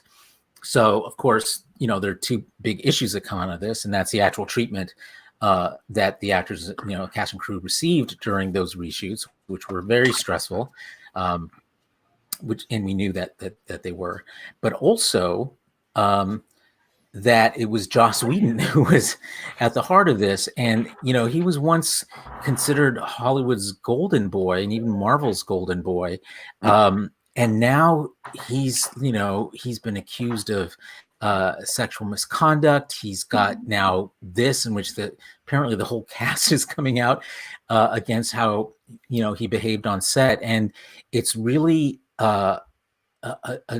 he's become a diminishing director, and I'm not sure how he gets out of that. What do you guys think? Well, are you guys Joss Whedon fans to begin with? Wasn't he the one that had a controversy a while back? That got him fired for a bit, or was I thinking somebody else? You're thinking of somebody else. Okay. A what? One of the guns. James Gunn. Okay. Right. Yeah, that's not him. This is Firefly, Joss Whedon. This is. I'll say this. There's been you talk about things like open secrets in Hollywood, and this has kind of been another one of those things that Joss Whedon is like this really huge fucking asshole, like just in general. And it's been one of those things since like a lot of people started getting into Firefly. Like when that first aired, that he was not he is not a nice man. He is really not. But because he's like the golden child of Hollywood, nobody can really say anything that gets anything done. He's the Homelander of Hollywood. I guess maybe, but the thing is, it wasn't necessarily that transparent. And I mean, I followed his career, but he was a devout feminist. He stood up for feminist policies and goals. He wasn't just spouting stuff; he would follow it up with things.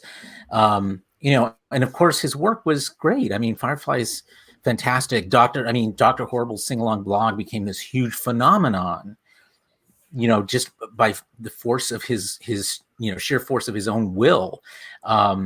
It was an accomplishment, it was a tour de force for him.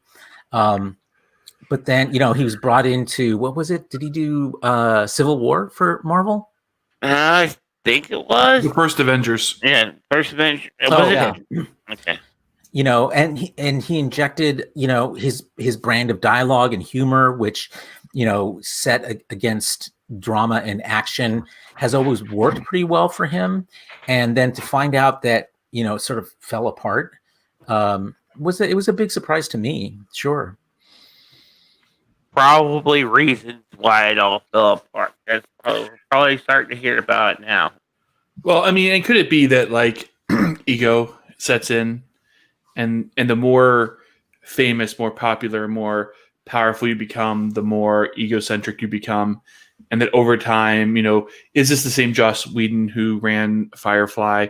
Probably not. Like leading a startup show on Fox, you're probably not quite that way. When you lead the Avengers films for Disney, yeah, I mean, I think that creates, if you're not careful, can create the hubris to be able to go on set and treat people. It's, do you know who I am? I'm Joss Whedon. I can do whatever I want. That kind of attitude, and I think that's we see that all over. He was also brought in to reshoot and basically redo the entire movie. So he comes in with his own vision. Mm-hmm. The cast who've already done a whole bunch of shooting for the movie, he comes in, hey, look at me, I'm the captain now, or I'm your new dad, we're doing it my way, can potentially cause a lot of friction. Yeah. Yeah, I mean, they're two very different directors. So, and you literally see that clash in the finished product. And so, yeah, for sure. But again, if you have a problem with someone, and I mean, why not walk out? Like, I don't get this. Like, if it really was that bad, if it really was sexual harassment or whatever, it really was, like, why not say something while it's in flight to correct it while it's in flight? Why wait till years later? Hollywood. Yeah, it diminishes the credibility. If you walk out. It does diminish the credibility, Jason. But the thing is that it's a very entrenched system, and there's reasons why most people don't come out for years. There's a reason Corey Feldman will never be allowed back into Hollywood, and that's because when it happened to him, he stepped out and said something. And it was Barbara Walters that took him to task, and Barbara Walters, who still now owes him an apology. Mm-hmm. Who was that? Corey Feldman. Oh, Corey He Feldman. came out against the, casting people and directors and stuff who took advantage of young boys. Look into Harvey Weinstein. Hmm. Yeah, the more you look into it, the more you realize a lot of those Hollywood producers are scumbags. And until people are willing to speak out, it will not change. You're correct. That's just the thing. Intimidation and threats of never being able to work again is a pretty good incentive to shut the fuck up. And that's what you're fighting against. We are seeing those changes livelihood. happen, Jason. To be fair, I mean, we're seeing changes happen there. It's one of the reasons you're seeing it happen now with Jason Momoa and Ray Fisher and others. Right. John Boyega, same thing. These actors would not have done this 10 years ago. And that Warner's is responding by actually having an investigation. That's not something you would have seen 10 years ago either. So, we don't live in, panacea land yet, but we're seeing some changes along the lines of what you're suggesting, which I think is the right direction. There's slow changes, but it is happening, and it's long overdue in Hollywood. Well, this isn't just a Hollywood thing. Mm-hmm. Well, no, it's everywhere, but especially in Hollywood. All the stories you hear from, former actors coming out and say, look, there's bad shit that went down. More and more coming out, and more, all saying the same thing. So, obviously change is needed to prevent, or at least have some safe checks for these people to where they're not going to get blacklisted because they speak out. Indeed. Any other thoughts? Then let's move on to the next controversy of the week. What's that? Reset the clock.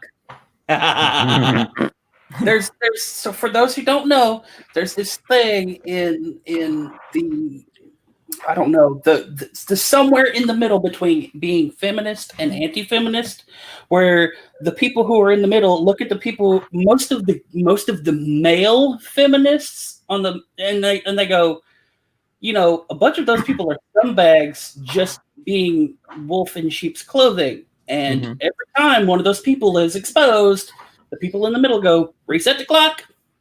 Because it's been 0 days since the last male feminist ally's been exposed. Yeah, it's a shame, for sure. Okay, so let's move on to our next controversy of the week, and that is one that... Is this the Netflix topic? It is. Okay, warning. Do we have to wait for Sean? We should, but warning, before we go on to this topic, I want to warn any parents who might have children in the room. This is a sensitive topic, and if you do not want your kids to hear it, now we are warning you now. Okay, cue up the complaints line. Justin. Complaints is therealsupergeeks.com. Thank you very much. Anyway, we'll wait for Sean, actually, because I think he's the most into this particular topic. So we'll come back when he gets back. So we're going to skip ahead to some interesting, still on the subject of superheroes. And that is something that I think we all called months ago.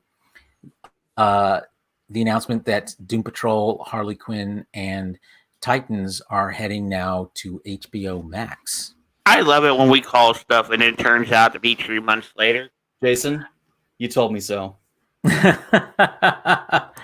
But here's the thing, and I think Jason raised, or maybe you did, Ross, the question, that begs is what happens to DC Universe. And I think that the announcement that came out along with that is something we also called, which is that it's going to essentially be the hub of their digital comics. It'll be a premier pipeline. Either that or they're going to roll it into HBO Max like Paramount and CBS are doing. Well, none of their video. This is what they're doing. They're removing all the video stuff and at least the original video and porting it over to HBO Max. Okay, cool. And it's just comics at DC Universe now. But I believe they're bundling DC Universe with HBO Max. Smart move. That is a smart move. I don't know how long it's going to last, financially, but I'm glad because I couldn't afford DC Universe. No, I couldn't either.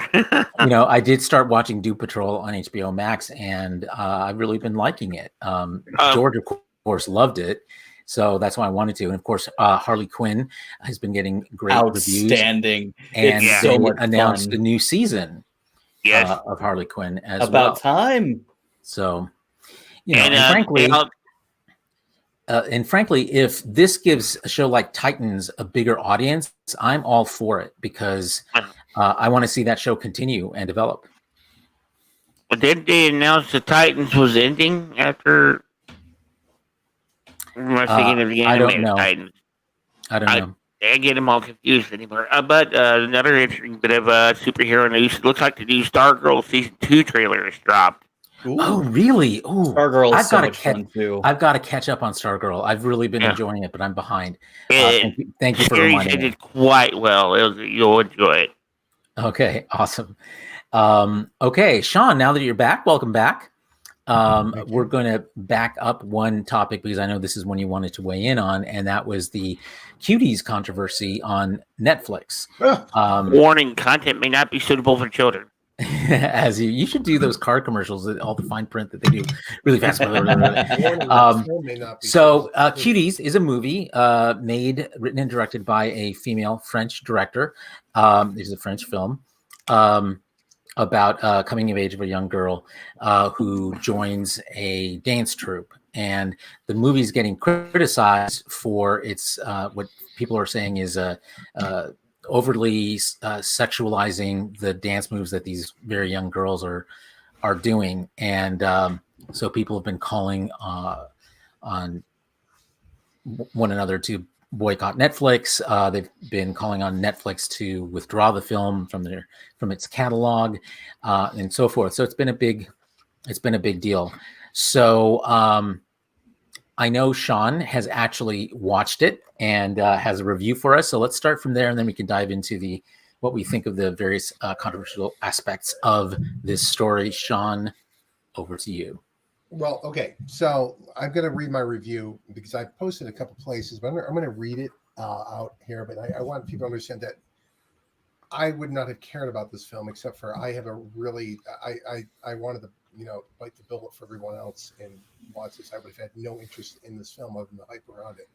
And so, hey Sean, could you move closer to your microphone because I really want to hear this. Sure. To begin my review here, let me start over. Start from the beginning. I'm normally skeptical when conservatives get mad about things they made up, especially when it comes to a film or television series that hasn't been released yet, which was the case with Cuties. The outrage culture was in full swing a month before the film even debuted on Netflix, based on a rather benign trailer and admittedly more troubling and problematic poster. That said, I went into this determined to refute the usual suspects of the morality police because I am a contrarian by nature and I consider myself pragmatic and level-headed most of the time. Well, so this is why he understands me. Correct. Indeed. Well, I got to say the conservatives were dead wrong. It's way worse than they thought it would be. The description of the plot of the film on Netflix provided by the producers isn't entirely inaccurate. It's just that the plot is incidental and is rendered irrelevant by the deliberate choices made by the filmmakers, especially in regards to the principal for photography choices. It's like a porn film from the 1970s when they actually wrote scripts for them, or taking the sexual aspect out of it. It's like watching John Wick. The plot becomes irrelevant because you just want to see Keanu Reeves kill people, and the producers have both made their products this way intentionally. Any narrative that this film was attempting to tell becomes distorted because of the numerous scenes that involve children in various sexually seductive poses and outfits that are form-fitting to their genitalia and are revealing. To compare this with Dance Moms or any of those other shows of the same variety is disingenuous. Those shows don't involve choreography that is sexually provocative by design, and they don't intentionally zoom in, focus, and hold their cameras on the children's genitalia for excessive periods of time while the children are mimicking strippers. They certainly don't involve 11-year-old girls taking pictures of their naked vulvas and uploading it to the internet. Sorry, but the depiction of the production and distribution of child pornography on the internet is not something to be celebrated as empowering. The producers' attempts at justifying this film by changing their public narrative from, quote, the film is a coming-of-age story about a young girl from a traditional Muslim family discovering her femininity through her involvement with her new French twerk team, to the film is meant as a social commentary on the sexualization of young girls on these dance teams, is beyond disingenuous as well.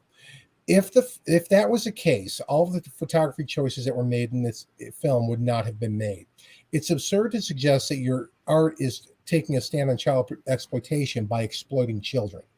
At the end of the day, just based on what the producers have claimed about the intention with this film and the story they're telling, the film is an absolute failure because it meets none of the standards that the filmmakers themselves set.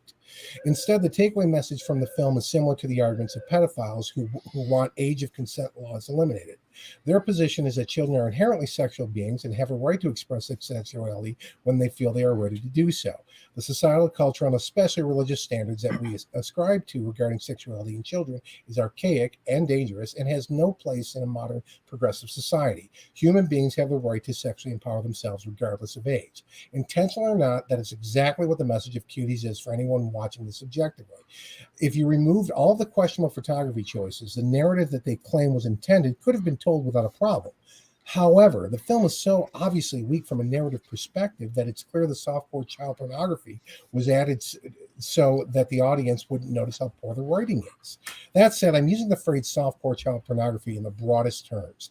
Legally speaking, based on the way laws are written, I don't think there's a case to be made that meets any kind of legal threshold to describe it as such. Regardless, it's still very disturbing what they chose to put on screen. It's particularly disturbing that Netflix is digging their heels in on this. Hell, I made a point to torrent the film using a VPN because, one, I didn't want to have to explain to my wife why it was on my list in Netflix, and two, I didn't want to get any government list if it was as bad as it was being portrayed.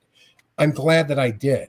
Needless to say, I used the Gutman method to completely scrub it from my thumb drive. So that's my review. All right. Well, that sets it. You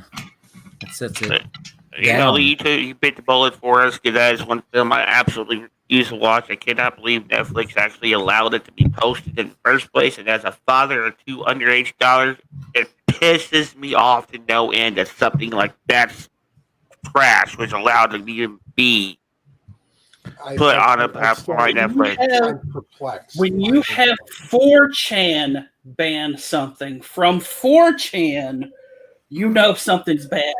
4chan? 4chan, Oh, yeah. 4chan has banned any conversation about cuties whatsoever because of its nature. That is the moment. No, that's not the moment, but it's certainly one of the many moments where you should probably reconsider your position. Oh my God. Yeah, exactly. I mean, working in notorious not caring. Well, the only comment I have to make, I'm lying, I probably have more comments, is I don't need to see a movie that executes puppies to understand that executing puppies is a bad thing. Yeah. I mean, the reality is that like, yes, child exploitation is bad. Yes. These dance troops, whether it's, Honey Boo Boo or whatever, the whatever, there are parents out there who prostitute, not literally, but figuratively prostitute their kids for money. I get it. With that said, if this really is a movie that kind of highlights the exploitation of children, you don't need to get close-ups of their crotch.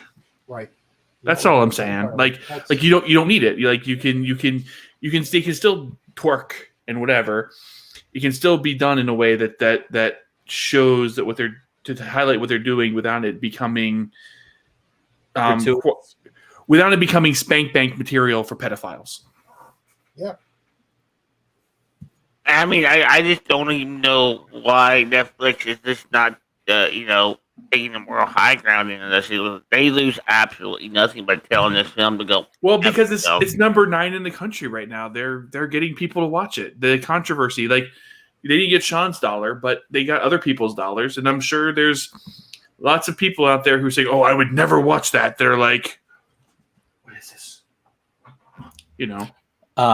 I have not watched it yet, and I'm not sure that I will, and not because of the controversy controversy. It just not my kind of film. But I've been to some of these events with young girls dancing and such, and it's just, this just isn't happening in French movies, folks. It's happening in American gyms all the time. And so I feel like there's a lot of people who are casting in glass houses, who are casting stones here. Our own society has plenty of this going on. Does that justify this film? I don't know. I haven't seen it yet, so I can't go there. But so my comment is more on the controversy and the opportunity it presents to virtue signal. I'm such a good person because I'm not watching that crap. And I'm not accusing any of you of that. I'm just saying that this is sort of a bandwagon everyone jumps onto because they can prove to other people how moral they are by how outraged they are. Well, there are lots bigger outrages in our society involving kids than this film, and they are not sufficiently outraged to do that. Like, the state of our schools is a good example. And speaking of outrage, Glenn Hine is wanting to ask questions. What were the parents thinking letting their children in this film? Money, money, money, money. Well, yes and no. You guys, it's so easy to just say it's money. That's not how these parents work. They, how things turn out on screen is very different from how they look like and feel like on a movie set when it's being shot. So much of this has to do with the specific angle that really only the director and the cinematographer are seeing. So much of it has to do with the lighting, which again, it's set up by a cinematographer for looking a certain way and lighting certain things only from certain angles that people who are on the set, and all their parents probably were on the set because usually they're required to be, they didn't see it. Or it didn't seem worse than, any other girls dance competition that they've seen. Let's put it this way. For all of those people out there who think it was money, remember, Kate Mulgrew was tricked into doing that creationist film. Oh, right. That's right. I forgot about that. Yeah, that's a good point, son. And I think also independent filmmaker. Generally you don't get paid on independent films. Yes, you do get paid on independent films. That's not true. You just don't get paid as much as a studio film, but you get paid. You have to be paid. That's the way it works. There are guilds and unions that guarantee that. But the point I think is that these producers, the writers, the directors, they made a pitch to these parents of these kids in which they probably said the things that they're saying publicly now to justify it, which is the kind of story that it is, that they're trying to be deep. Yes, it's provocative, but this is something on which we need to shine a light, et cetera, et cetera.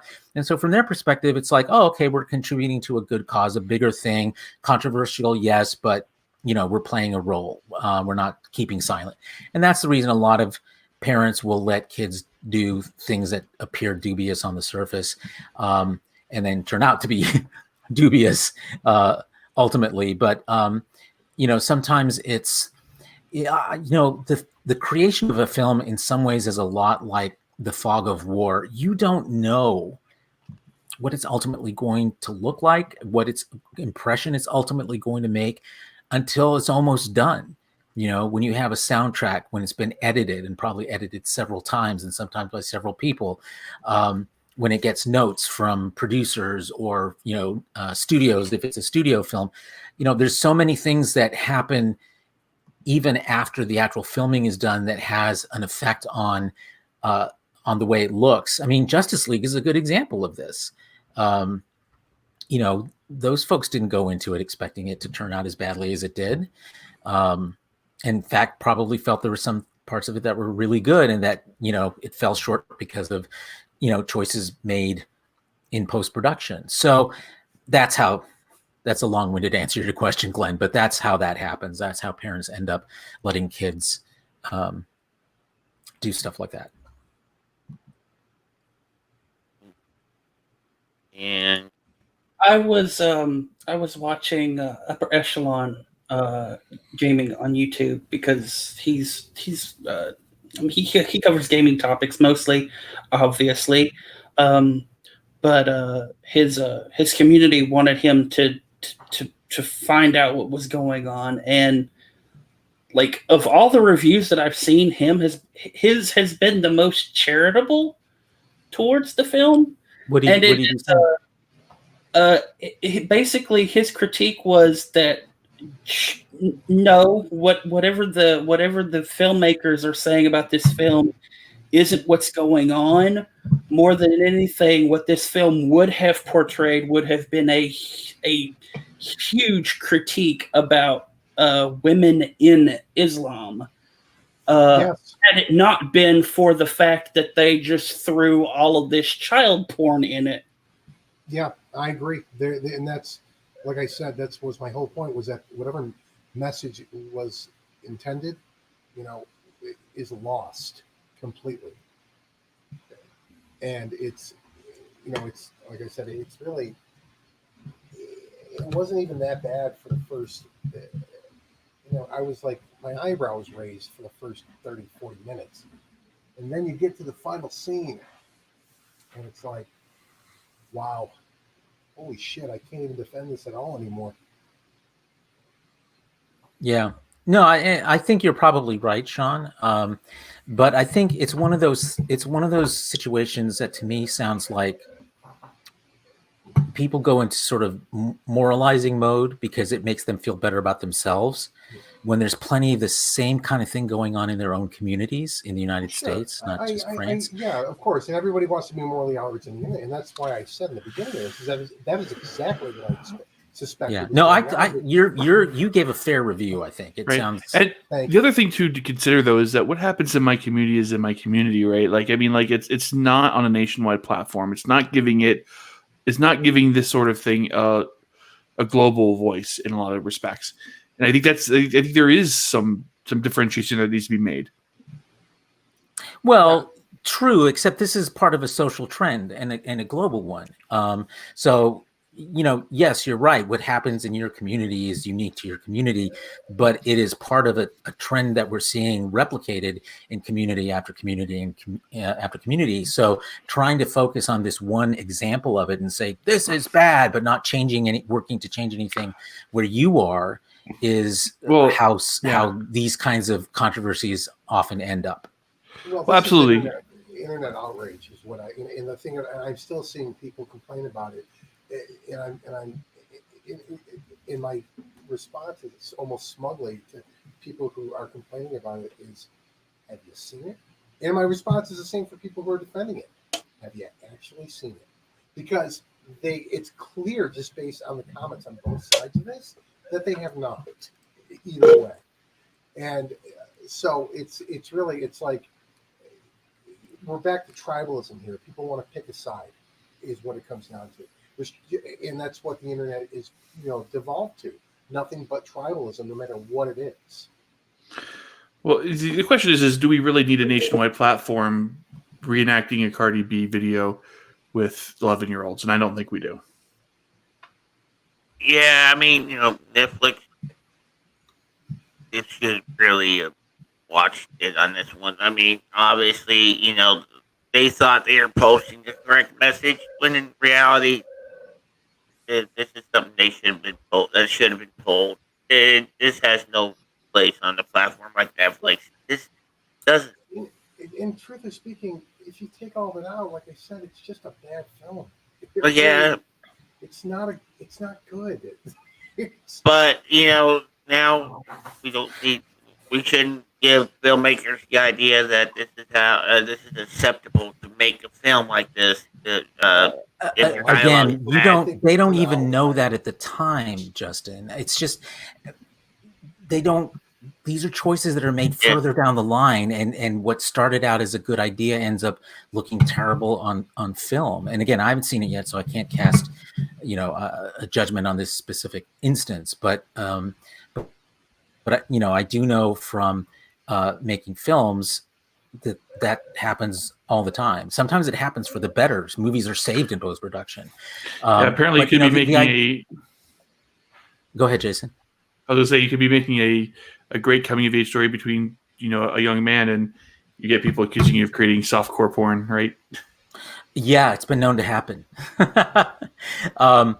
Yeah, I mean, people interpret things different way. But the other thing, and here I'm being purely devil's advocate, but when you say something like a national platform for, and really this is an international platform for, given that it's Netflix, I don't feel like it's fair to say to Netflix that the simple act of them putting a film on their service means that they endorse what that film is about or the message that it's trying to send. Their job as a platform is to make available a wide variety, diverse art, and in fact they depend on that. Sometimes they make bad choices. Sure, could take them to task with that, but I'm uncomfortable with the idea of saying to filmmakers, "Don't you do that too?" Because we don't know what that is.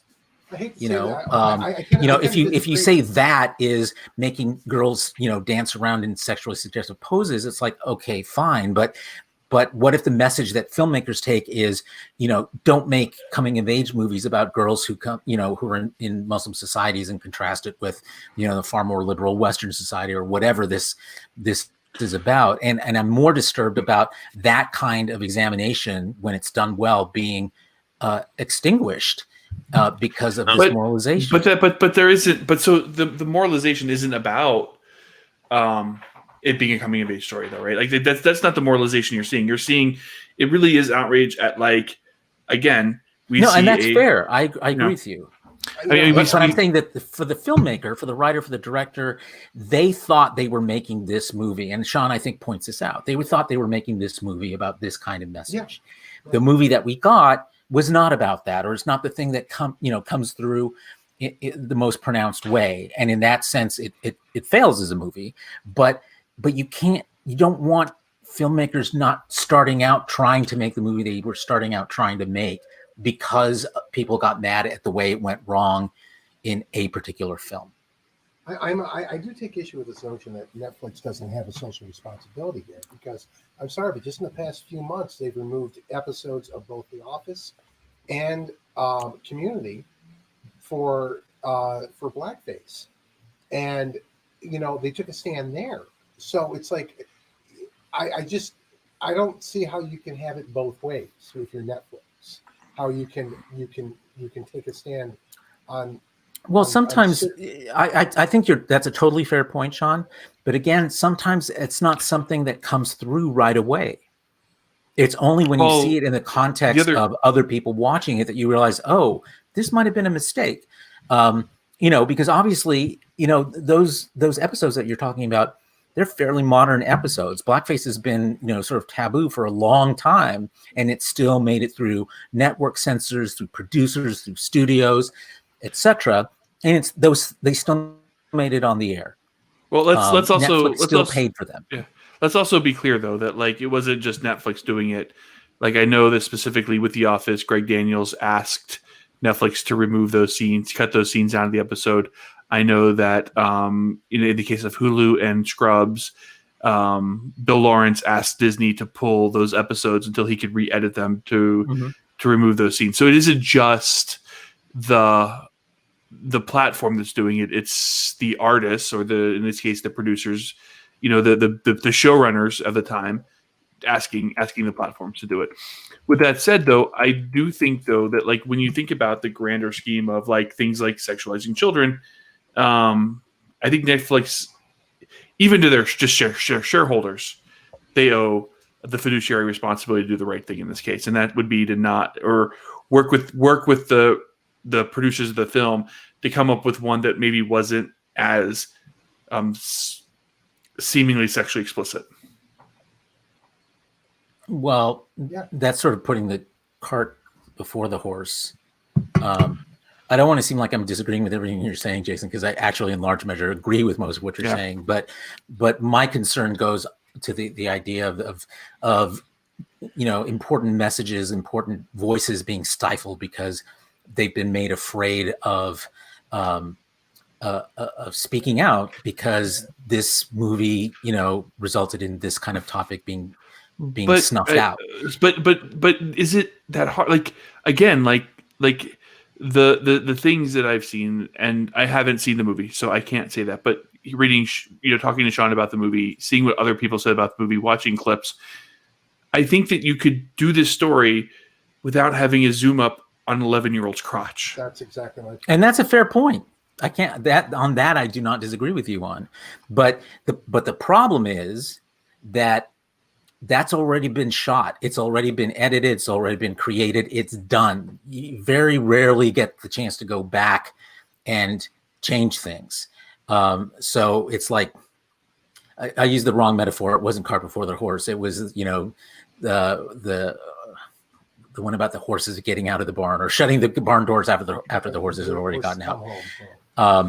And I think that's what we're seeing here. Now, should they remove this movie from the service? I can't speak to that. I haven't seen it. It is getting a lot of views. And in that sense, if you want to be a complete cynic about it, Netflix is living up to its fiduciary responsibility with shareholders by showing stuff people are watching and staying subscribed for.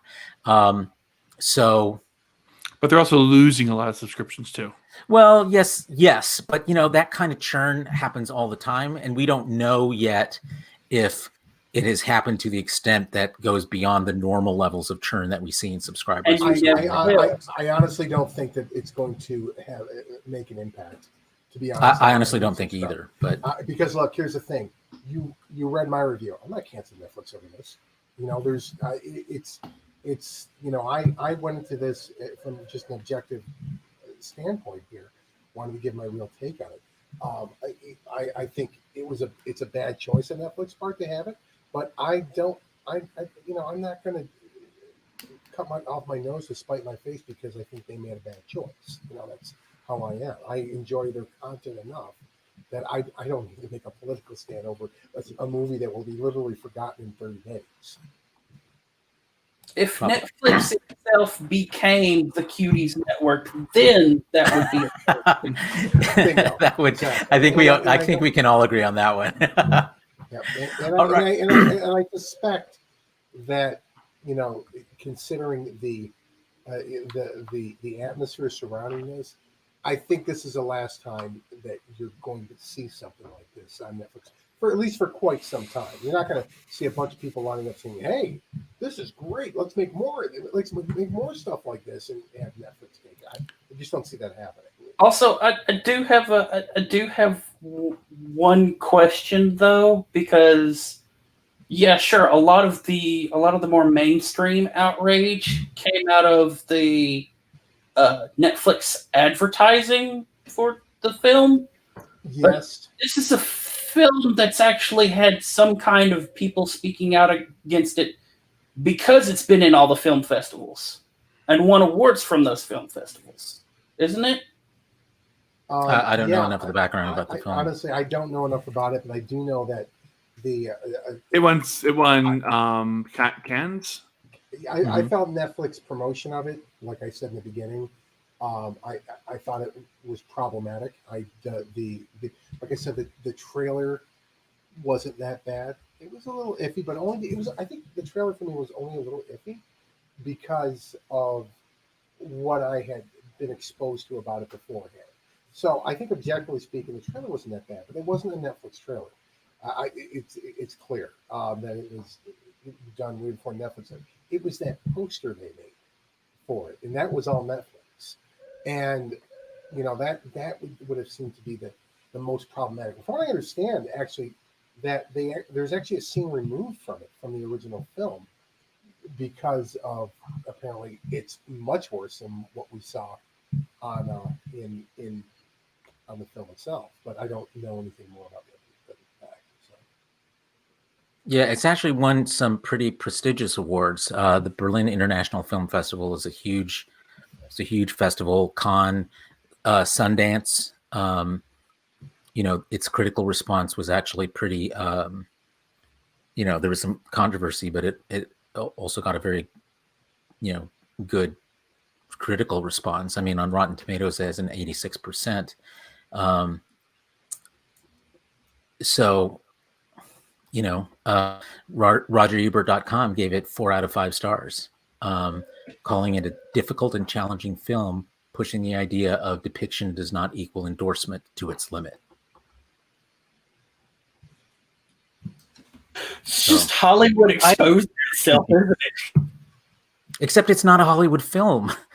It's not a Hollywood film. No. That's not what I mean. I mean, that's like literally the critics of Hollywood exposing themselves. By saying stuff like that, you mean? Yeah. Like, no, when you're so wrapped up in this weirdo progressive thing of, you know, even children deserve the right to be super sexual like this, and it's like, wait a minute. I think you're putting words into their mouth. I don't think these people are saying that. Really? Yeah, I do. I think these are critics who have very diverse opinions, and to, you know, brush them with a broad brush like this does a disservice to what, you know, what they write, what they think about. I mean, you may disagree with them, and that's fine, but actually disagree with them. Don't look at a couple of reviews and say, well, it shows that they're all, you know, this way or that way. I don't think that's a fair way of characterizing it. Okay, moving on. Please. I am tired of this topic. Okay. Well, I you mean, have plenty you know, to say about it. What's that, Jason?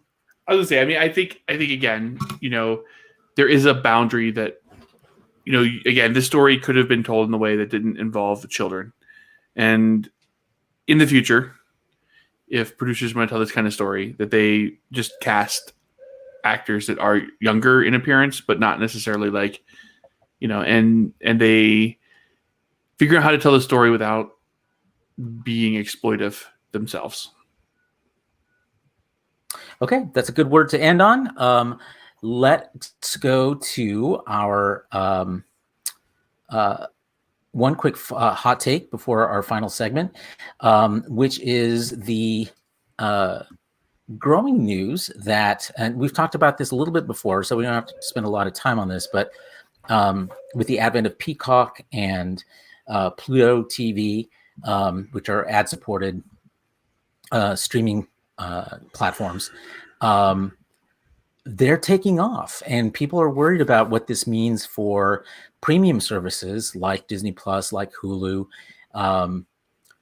etc., Netflix included. You know, it seemed like people wanted to get rid of commercials, and then, you know, which of course cost them money. And now that they have these new services that rely heavily on commercials, people seem to be moving back towards that. Do you think this is an exception, or is this going to be a rule that we see? You know, growing ad-supported streaming platforms. I mean, I think we're going to have a medium for it because, you know, people aren't going to want to, you know, pay money for streaming. So, you know, this is a good alternative for some people, and so be it. I mean, you know, if we want to pay for something without ads, you know, like, I am all for that. You know, ads are distracting. It's just like with CBS All Access. I used to have the ad-supported version, but it got so bad as we went through the card, it just kept adding more and more and more and more. And I finally said, nope, I'm getting the ad. Sorry. It's just the ad. It's just, okay, the ad free, I mean, you know, it's a good way for these platforms to make money. You know, with advertisements, it's a good way for advertisers to get views. So, I mean, you know, it still works with broadcast TV fading away. I mean, it's got to go somewhere. See, that's my thing. I think you're seeing the natural migration of broadcast television. That's what this is. You are seeing just, you know, basically free TV moving from network television to a digital provisioning service. Yeah. Even Twitch is starting to consider doing mid-roll ads. And that's a controversy all Well, over. nothing bothers me more on YouTube and Facebook than those mid-roll ads. Oh my God, they're freaking annoying because you'd be watching something, be getting into it, and all of a sudden advertisement pops up. It's like, really? It just makes imagine how much more aggravating that would be if you're watching a live broadcast and you miss 30, 60, 120 seconds worth of it. Well, what pisses me off whenever you go to some of these live broadcasts, you end up getting a 20-minute advertisement. I mean, really? Oof.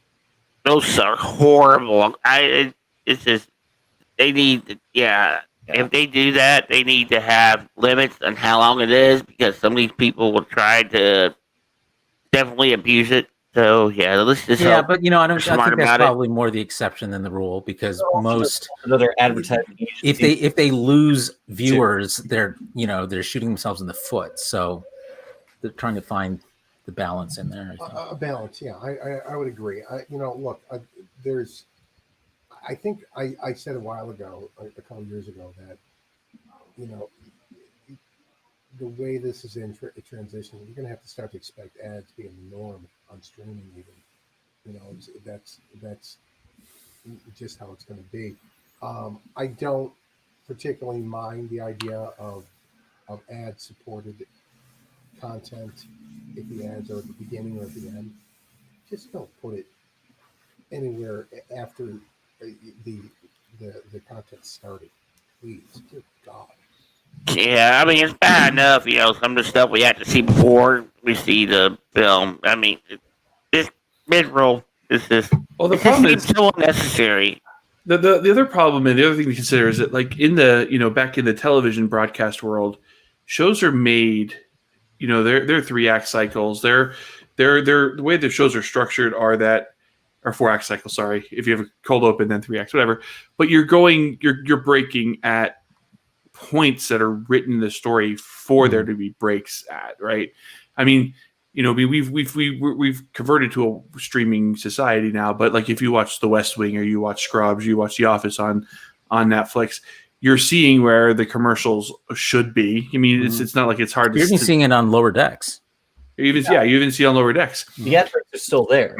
Yeah, they're just getting ready for. They did it on Discovery a bit, and the problem is when you bring in streaming content, like when you bring in shows that were written for streaming content, it'd be like taking breaks in like Game of Thrones. It's going to be jarring no matter where you put them, because the story wasn't written for there to be hooks and return sequences for ads. So no matter where you put them, it's like, oh wait, this sucks. So I think that's your point, Sean, is that like, if the show's written to have breaks and stuff in between, I'm okay with it. But I think this is the reality. This is the natural evolution. People don't want to pay for 1 million streaming services. And if I can watch Paramount content with ads, maybe I will. So here's a question to wrap up this topic. We'll go round robin on this one. Do you think premium services like Disney, like Netflix, like even Hulu should be worried by these huge ad-supported and apparently growing ad-supported platforms? Let's start with No, because if people want the content, if they want to watch the shows, they'll pay the money for it. That's why people started watching Netflix or have stuck with Netflix after all this time. That's the hook that gets people into these other streaming platforms. Now, the smart thing for some of these to do, and what some of them are doing, and what Hulu used to do, is to have that ad-supported option as an alternative, as their own. They still do. Good. So I don't think it's necessarily a threat. It's an evolution of the business that they're going to have to adapt to. So you think it's going to happen? I don't know about Netflix. As a parallel, MMORPGs for the longest time were subscription only. You had to pay a monthly fee in order to play the game. Now, towards the early 2000s, when the MMO boom happens, and suddenly you have so many different games with different subscriptions, that's when the first free-to-play market started to get introduced. And they all have their pros and cons. Some are pay to win, some are a bit more open. But those games got popular, and while the majority of MMOs now are free to play, the biggest ones, like World of Warcraft, are still subscription only because they have the population to support that, even if they've had a dramatic drop in subscribers. So for a company like Netflix, which by all accounts is a juggernaut, I think its inertia will carry it through. Well, did I read somewhere a while back that they're actually offering some of their content for free without a subscription? There's a demo from level 1 to 20. Okay, Yeah. awesome. Yeah, they're testing it out. Justin, what do you think? I think I don't think they're going to be worried because a lot of them like Peacock and Hulu and HBO Max. I think has an ad-free version, don't they? No, they HBO don't. Max is a premium channel. Okay, yeah. So you're thinking of Peacock, I think. Yeah, I'm thinking Peacock. Peacock, and I mean all of them already do it, so I don't really think they're going to worry about it. Netflix has been known to adapt, so with their freemium offers, that might be their way of adapting to this without doing ads. We'll just have to see what happens. All right, son, how do you weigh in on this one? I think Disney's going to make their own right quick or buy one. That's what I think. I think you're probably right. Jason. It's all about content. At the end of the day, if Netflix can continue to make content that's worth paying for at a premium dollar without having to see commercials, it'll happen. If they can't get the writers, they can't get the directors, they can't get the showrunners, they can't get the producers for content, then yeah, I mean, I think it just all depends on who offers the highest dollar. All right, Sean. Yeah, I think it's going to adapt. They're just going to adapt accordingly. They'll continue to follow the market trends on this. This isn't. It's constantly in flux. The internet has made everything constantly in flux. Is what it comes down to. So this isn't. We had 60 years of the same strategy for television is what we had. So. Because without the internet, but the internet has just changed the game entirely. Everything is immediate. Everything your accent, your customers, taste, their trends change sometimes weekly. So they'll just adapt accordingly. Whatever best services or business model.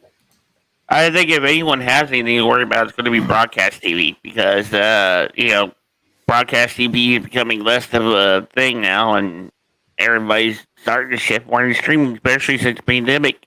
I mean, I wonder exactly how much longer broadcast TV is going to be around. It'll be around. It's still broadcast is still the biggest audience ever. It's much smaller than it used to be, but it's still the biggest. Ross, you were going to say something? Like radio, broadcast isn't going to go away. It's just going to evolve. Mm-hmm. Yeah, I agree.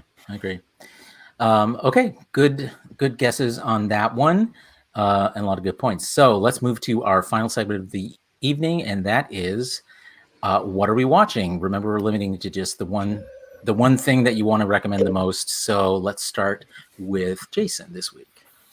I'm still catching up on The Boys. So in my free time when I have it, I've been watching Homelander and the team fuck shit up. Did you guys see that commercial for The Boys where, how last week we were talking about how a lot of people were complaining about the fact that they only dropped the first 3 episodes and then after that have been doing it weekly on Fridays or Thursday nights. Apparently people on Prime and IMDb.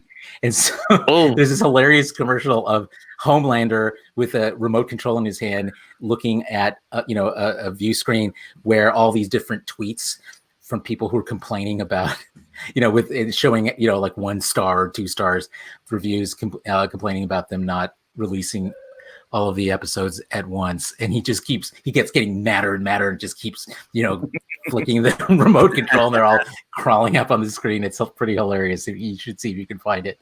Awesome. Yeah, someone send that to me and I'll edit that through to our next week's opener. Okay. Yeah, I'll see if I can find it. I just found it today. Okay, so let's hear from Sun.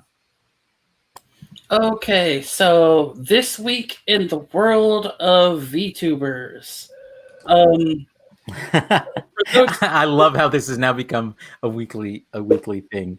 So, for those of you who don't know, Hololive has been a mostly Japanese-based VTuber experience, but they recently announced and have released a Hololive English, which it's still Japanese-based, but they use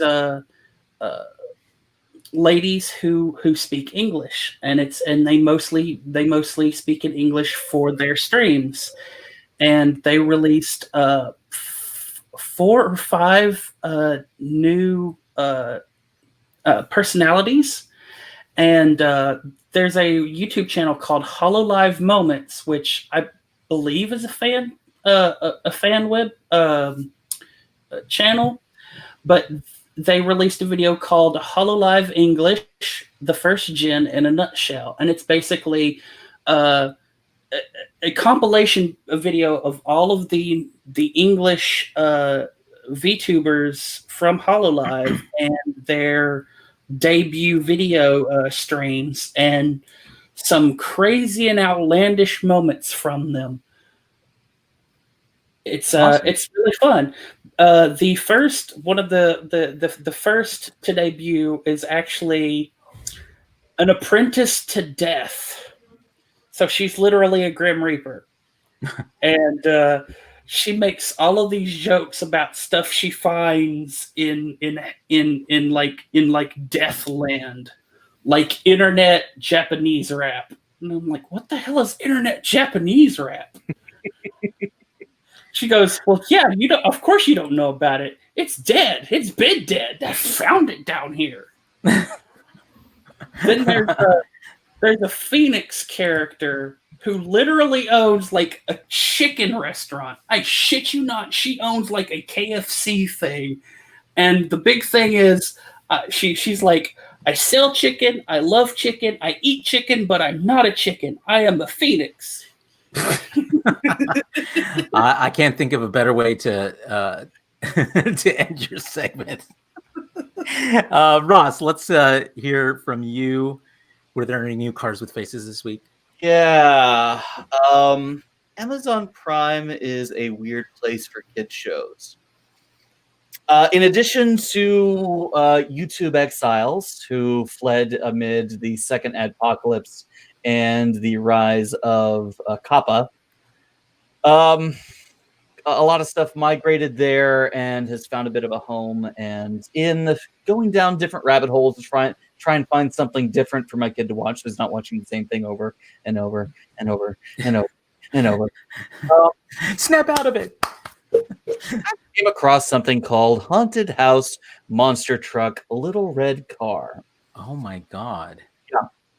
And these are literal monster trucks, like monster trucks that are also monsters. And in a certain sequence, oh my God, goes on, you see a monster truck on a palanquin being led by 2 other monstrous-looking monster trucks as it is being pulled down a wicked-looking Halloween-like street, and smaller cars are scurrying around in fear, trying to run away from these obviously scary, wicked-looking, evil monster trucks. And as these monster trucks are pulling monster trucks, they are stomping and squishing cars, and green ooze pools around the crushed cars. The one on the litter is throwing spears and impaling the smaller cars, and holy crap!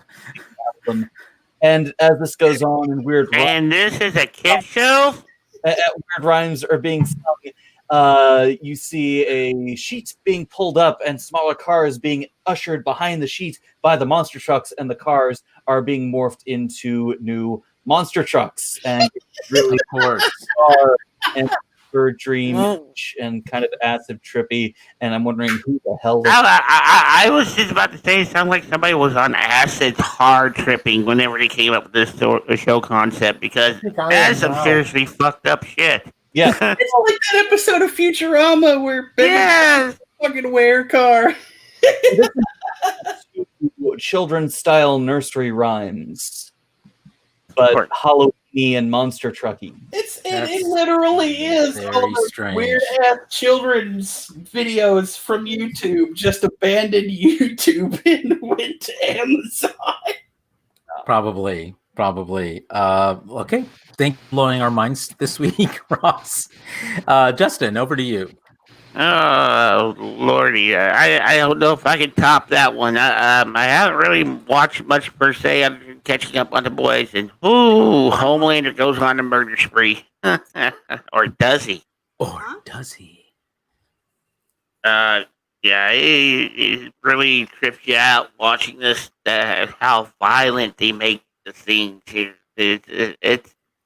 It's so cool. It's so trippy. It's so cool, but it's so trippy at the same time. I mean, it just, I don't know. It's just something about it. It's nice to see a superhero painted like what would they be like if they were in the real world. And that's what The Boys is. Yeah, unfortunately, I think you might be right. All right, Sean, over to you.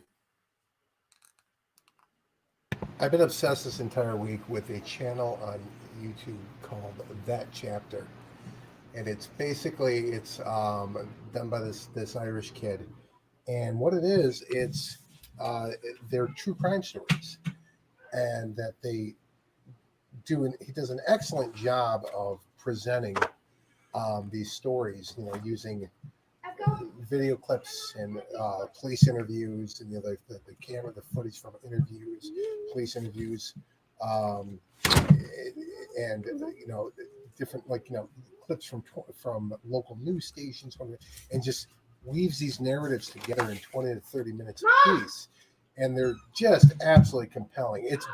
This kid does what in 20 to 30 minutes what like 2020, Dateline, all these MSNBC shows fail to do with telling these stories in the hour plus, sometimes 2 hours that they have.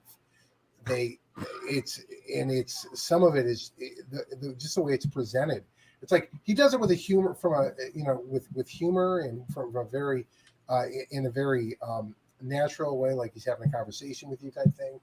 And but this shit is some of this shit is dark. And look, I'm going to tell you, it ain't fucking Florida you got to worry about. It's Texas and the entire country of Canada. Seriously. Canada! Holy fuck, man. It's crazy. Canadians. Same Canada. Dude, I had no idea how many serial killers there were in Canada. It's really nuts. But anyway, are you really surprised? I kind of a little bit. They're all look how nice they act. I mean, you know it's an act. I mean, they're just waiting until you're ready to turn your back and leave you into a false sense of security. And then sorry, it's time for me to gut you. All right, thanks, Ross. Yeah, thanks, Ross. So that's so I highly recommend That Chapter if you're into true crime and documentaries like that. I just call it up. It looks really good. I'm gonna give it a try. Good recommendation. Good yep, it's good stuff. Very, very good stuff. All right. For me, my thing this week has been Raised by Wolves, which is really intriguing me. And they're doing something that's really, I didn't notice it last week. I only noticed it this week as I was catching up. You may recall last week when I was comparing it to The Boys and how they both started, they both dropped 3 episodes all at once, and then we're doing weekly after that. They're not doing that. What they're actually doing is they're dropping 2 episodes every week, and that works better because 2 hours in a row, you feel like you've gotten something that feels like binging. And I just found, it's like, I have another hour I can watch. That's awesome. So format wise, I think that's a very interesting, I hope it works out well for them in terms of ratings or whatever, metrics they need to succeed. Because I like it. And it is turning out, a lot of people have compared it to sort of like the Battlestar Galactica of the, nothing beats Battlestar Galactica. Nothing. Well, it Bears beats Battlestar Galactica. Bears beats Battlestar Galactica. Anyway, it's been very intriguing. I like the way they've been folding in religion and science and technology and survival and child psychology and artificial life and all these things in a very in a way it's still very entertaining and very riveting to watch. So if you haven't watched it yet, I highly recommend it. Hope you like it. Eventually, I hope we review it here on The Real Super Geeks. But that's what that was my Joe Diaz would like that very much.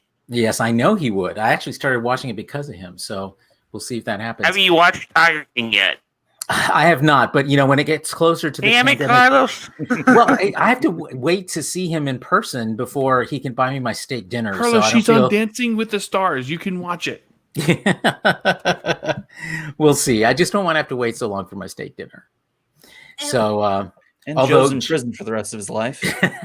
Joe has invited me on a camping trip with him next spring in Death Valley. So I certainly will have watched it by then. Promise. Okay, well, that brings us to the end of the show. Thank you for watching. Thank my fellow hosts for your wit and wisdom for the week. And we will see you next week. I don't think we have anything special planned, although we are gearing up for season 3 of Star Trek Discovery, which is only, 3 weeks away? 4 weeks away? Yeah, and also The Mandalorian season 2 will be airing right after that. So we haven't quite got the details worked out yet and how we're going to cover that, but I think we're close on working something out. So as soon as we have that done, we will announce it within the next show or two what our plans will be. All right. Well, then, thanks everyone for hanging out. If you want to hang out for a few minutes for the post show, we will be reviewing this week's Florida Man stories. So if you're not interested in that, we'll see you next week. If you are interested in it, we've got some doozies for you this week, apparently. And, we actually do a show another 3 hours. So, we're a little bit more perky for this week's Florida Man. Alrighty. All right, let's do it. All right. So who wants to chime in first, son? Okie dokie. Florida Man, maskless Florida Man, ejected from Disney's Hollywood studio while screaming misquotes from Pixar's A Bug Life. Florida Man, it's a bug life. That was a great opening. Of all things, A Bug's Life? A Bug's Life. That's not even a bug life. Not just A Bug's Life, misquotes of A Bug's Life. I don't want to make a difference.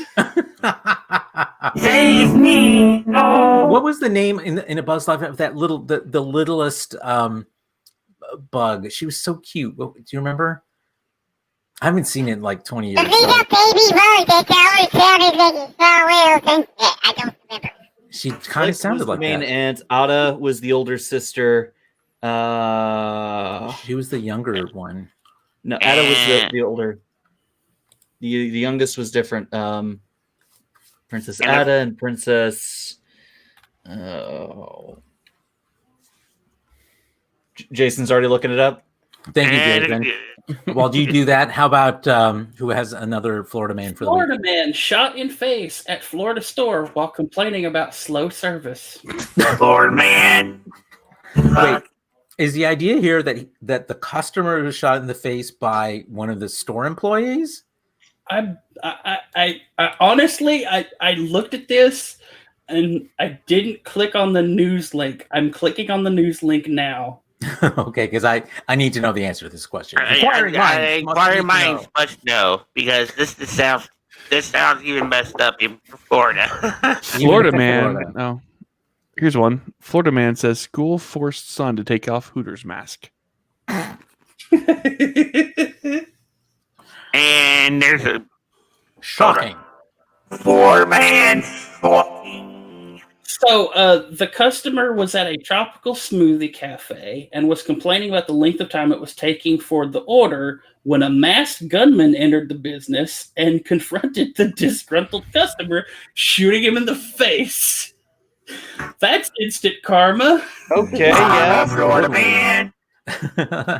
Florida man's beer haven condo decked out in Budweiser cans sells in bidding war. There's a lot of moving parts to that Florida man story.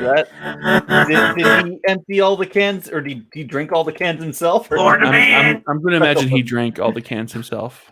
That probably makes its own kind of sense. Florida man with Playboy face tattoo arrested for robbery. Yeah, pick out in a lineup. Florida man, you just got to kind of wonder what goes through a person's head. Rob a store whenever you have a fucking tattoo on your face. Can I talk about face tattoos for just a moment? Please do, because this is something I rant about as well. Like I get tattoos. Like I don't have any. I get like wanting to ink your body. I guess there's things out there. You know, I mean, I thought about getting like a really cool like Starship Enterprise here.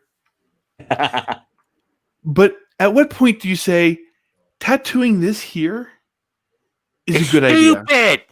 It's fucking stupid, and I know I'm doing an ad hominem attack, but I don't care. It is fucking stupid to tattoo your face to where it is such a manner where you no longer see the person's face. Nothing but tattoos. Dad, Justin, you're such a dad. I know. I just don't understand what the logic is to these people that do this to their bodies, mutilate their bodies in this fashion. Who was it? Was it the guy? It was a Republican who. I think was it when McCain was running, who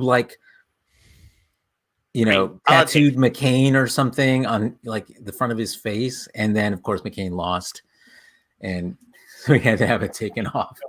I mean, it's one thing to get a tattoo on your arm or someplace hidden, everybody's favorite place, butt or ankle or anything like that. But I mean, do your face. I mean, why would you do that? Why? What's the? It's not. Here's a why tattoo for you. I got a good one. A guy that I was in school with got the words verbatim, "your name," tattooed on his left butt cheek. Why? Just so he could. No. There is a reason. He had a very specific reason that he went into great detail, and every example that he had to apply it. It was a pickup line. Of course. Hey, your name is tattooed on my ass. Yep. I think the epitome of Florida man is anti-mask protesters march through Fort Lauderdale Target shouting, "Take off your mask." Oh, I saw that one. Don't forget the soundtrack to that one. Yeah, they were doing it to "We're Not Going to Take It." Yep. And later in the week, Dee Snider from what was the name of the group that did "We're Not Going to Take It"? Twisted Sister. He condemned them for doing it. He's like, they shouldn't have used my music to do that. And they are down a rabbit hole. Let me tell you, I saw that video, and there's this woman who was a part of it, and they showed them preparing to go inside the Target for their action. This woman's crazy. She's crazy. She also went on this huge anti-mask tirade in front of the local city council. She, of course, is a QAnon person. Of course. All it does is flock to QAnon. She is out there. She's out there. Flock to it. And we had this one guy here who was trying to claim that he was an elected official and for some apartment. Well, you start looking and you realize that it doesn't exist. We don't have districts here at Evansville. I mean, we do, but not in the way this guy was presenting. I mean, it was like a sub-district of a district, and it just didn't make no sense. And he's trying to claim he was a Republican QAnon, where everybody's like, what the fuck is this dude doing? Well, it finally came out, and he was trying to raise money. It's just, all these people are just, they're nuts. They're just effing nuts. I mean, it's just, I hate going into politics. I'm sorry to the viewers we have left. Politics rant. I'll stop now. Okay. Christina Gomez, that's her name. You should Google her, and you can see some of the...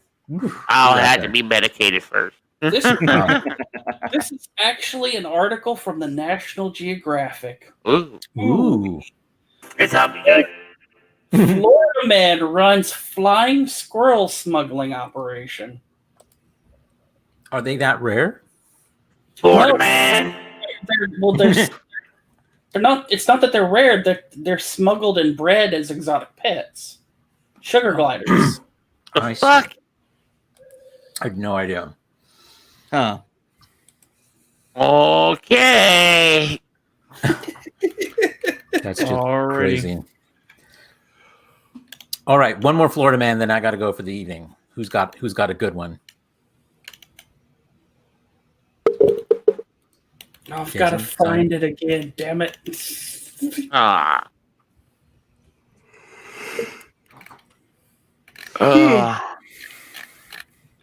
Oh, Thank you, I'm sorry. Brenda. Thank you for agreeing with me.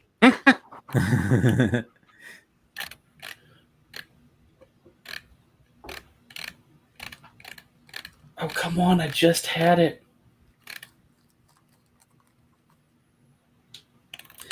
Oh well. The basic gist was a Florida man arrested trying to steal utility pole.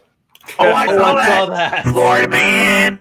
It was Florida I men. saw that It one was too. two And they of drove them. Yeah. down the streets. I mean, what goes through someone's head? These two had to be aesthetics. I mean, okay, the utility pole on top of your vehicle going down the street. What are you going to claim? You just found the damn thing on the side of the road? Which, Hey, I mean, I guess it's technically true. they- They're on the side of the road. I mean, For all their faults, they were doing it safely. They had the back tied off, flagged but off they had appropriately. it with the wrong color flag. They knew they were. They made stealing an this effort. pole. Is his They point. made an effort. I mean, dude, those poles have got to be heavy. How the fuck did they get it up on their car? Why do you Leverage. even want one? I mean, what, scrap metal? Scrap? It's a wooden pole. No, it was No, this metal. was a metal pole. Oh, it was a metal pole. Okay. Yeah, it's scrap because these people will go in, they'll steal the copper out of power lines. Oh, yeah, that happens and all the risk time. electrocuting them. And, I mean, mean, if it was they'll a steal wooden chain pole, link then- fence. If it was a wooden pole, then we know that I mean, getting something for a mast wouldn't have been like out of the question. But no, it's a Well, big metal pole. Well, wood now with the price of wood going up, people are starting to scrap that too. So, Well, yeah, it's, except that But utility someone poles are said- treated. What? They're no one would have use for any of that wood. well, I mean, crackhead will steal and sell anything they can. So, it's only a matter of time. I need a hit. Do you want to buy this pole? But I someone don't bring said. it. What? So I have I want a bit of this thing. oh, okay. What do you have, son? I have one from New Hampshire. New So this Hampshire is man? This is New Hampshire woman. Uh-oh. Transsexual Satanist anarchist wins GOP nomination for New Hampshire County Sheriff. Wow. Why? Oh, The biggest argument for Here's- why here's the the party thing. label should be removed from ballots. How? She How? ran with. Wait a minute. She ran for the position of sheriff on the slogan "Fuck the police."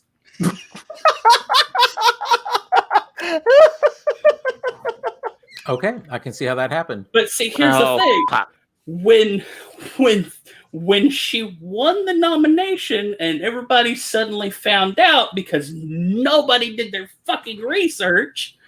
Obviously, everybody was suddenly outraged, and it gave her a platform to say, "Look, it's not my fault you voted without looking. Maybe you'll start doing this shit from now on." Oh, okay. Oh, that's There you fucking go. hilarious. That's an object lesson for us That's all. Oh, hilarious. Stumper in Twitch chat approves. But it goes back to my argument Hello, that Twitch. partisan labels should be removed from ballots. That's an Yeah. invention. That's an Well, invention. that along with the electoral votes need to be done too. But Jason, the inner Klingon agrees with my inner Klingon agrees with you. Party affiliation should be removed from bat lists. oh, And with that, I'm And going with to bed. that, I'm going to bed too. all Thanks, righty. everyone. See you. Thanks for sticking around, Ross. And we'll see you next Okay, week. for now, Florida I Man. play our outro music here. Is our weekly thing. It's not an outro unless we play it as soon as I can find this bloody thing. Okay, so where'd it go? Really? Do, do, do, do, do, Dude, here we go. do, do, do, do.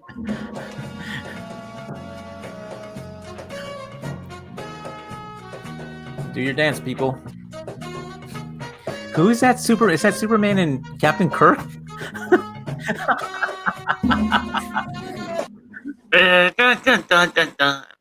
Thank you for the musical interlude, Justin. Yep. Thank you, everyone. See you next week. All right, hang on. Let me end the podcast. And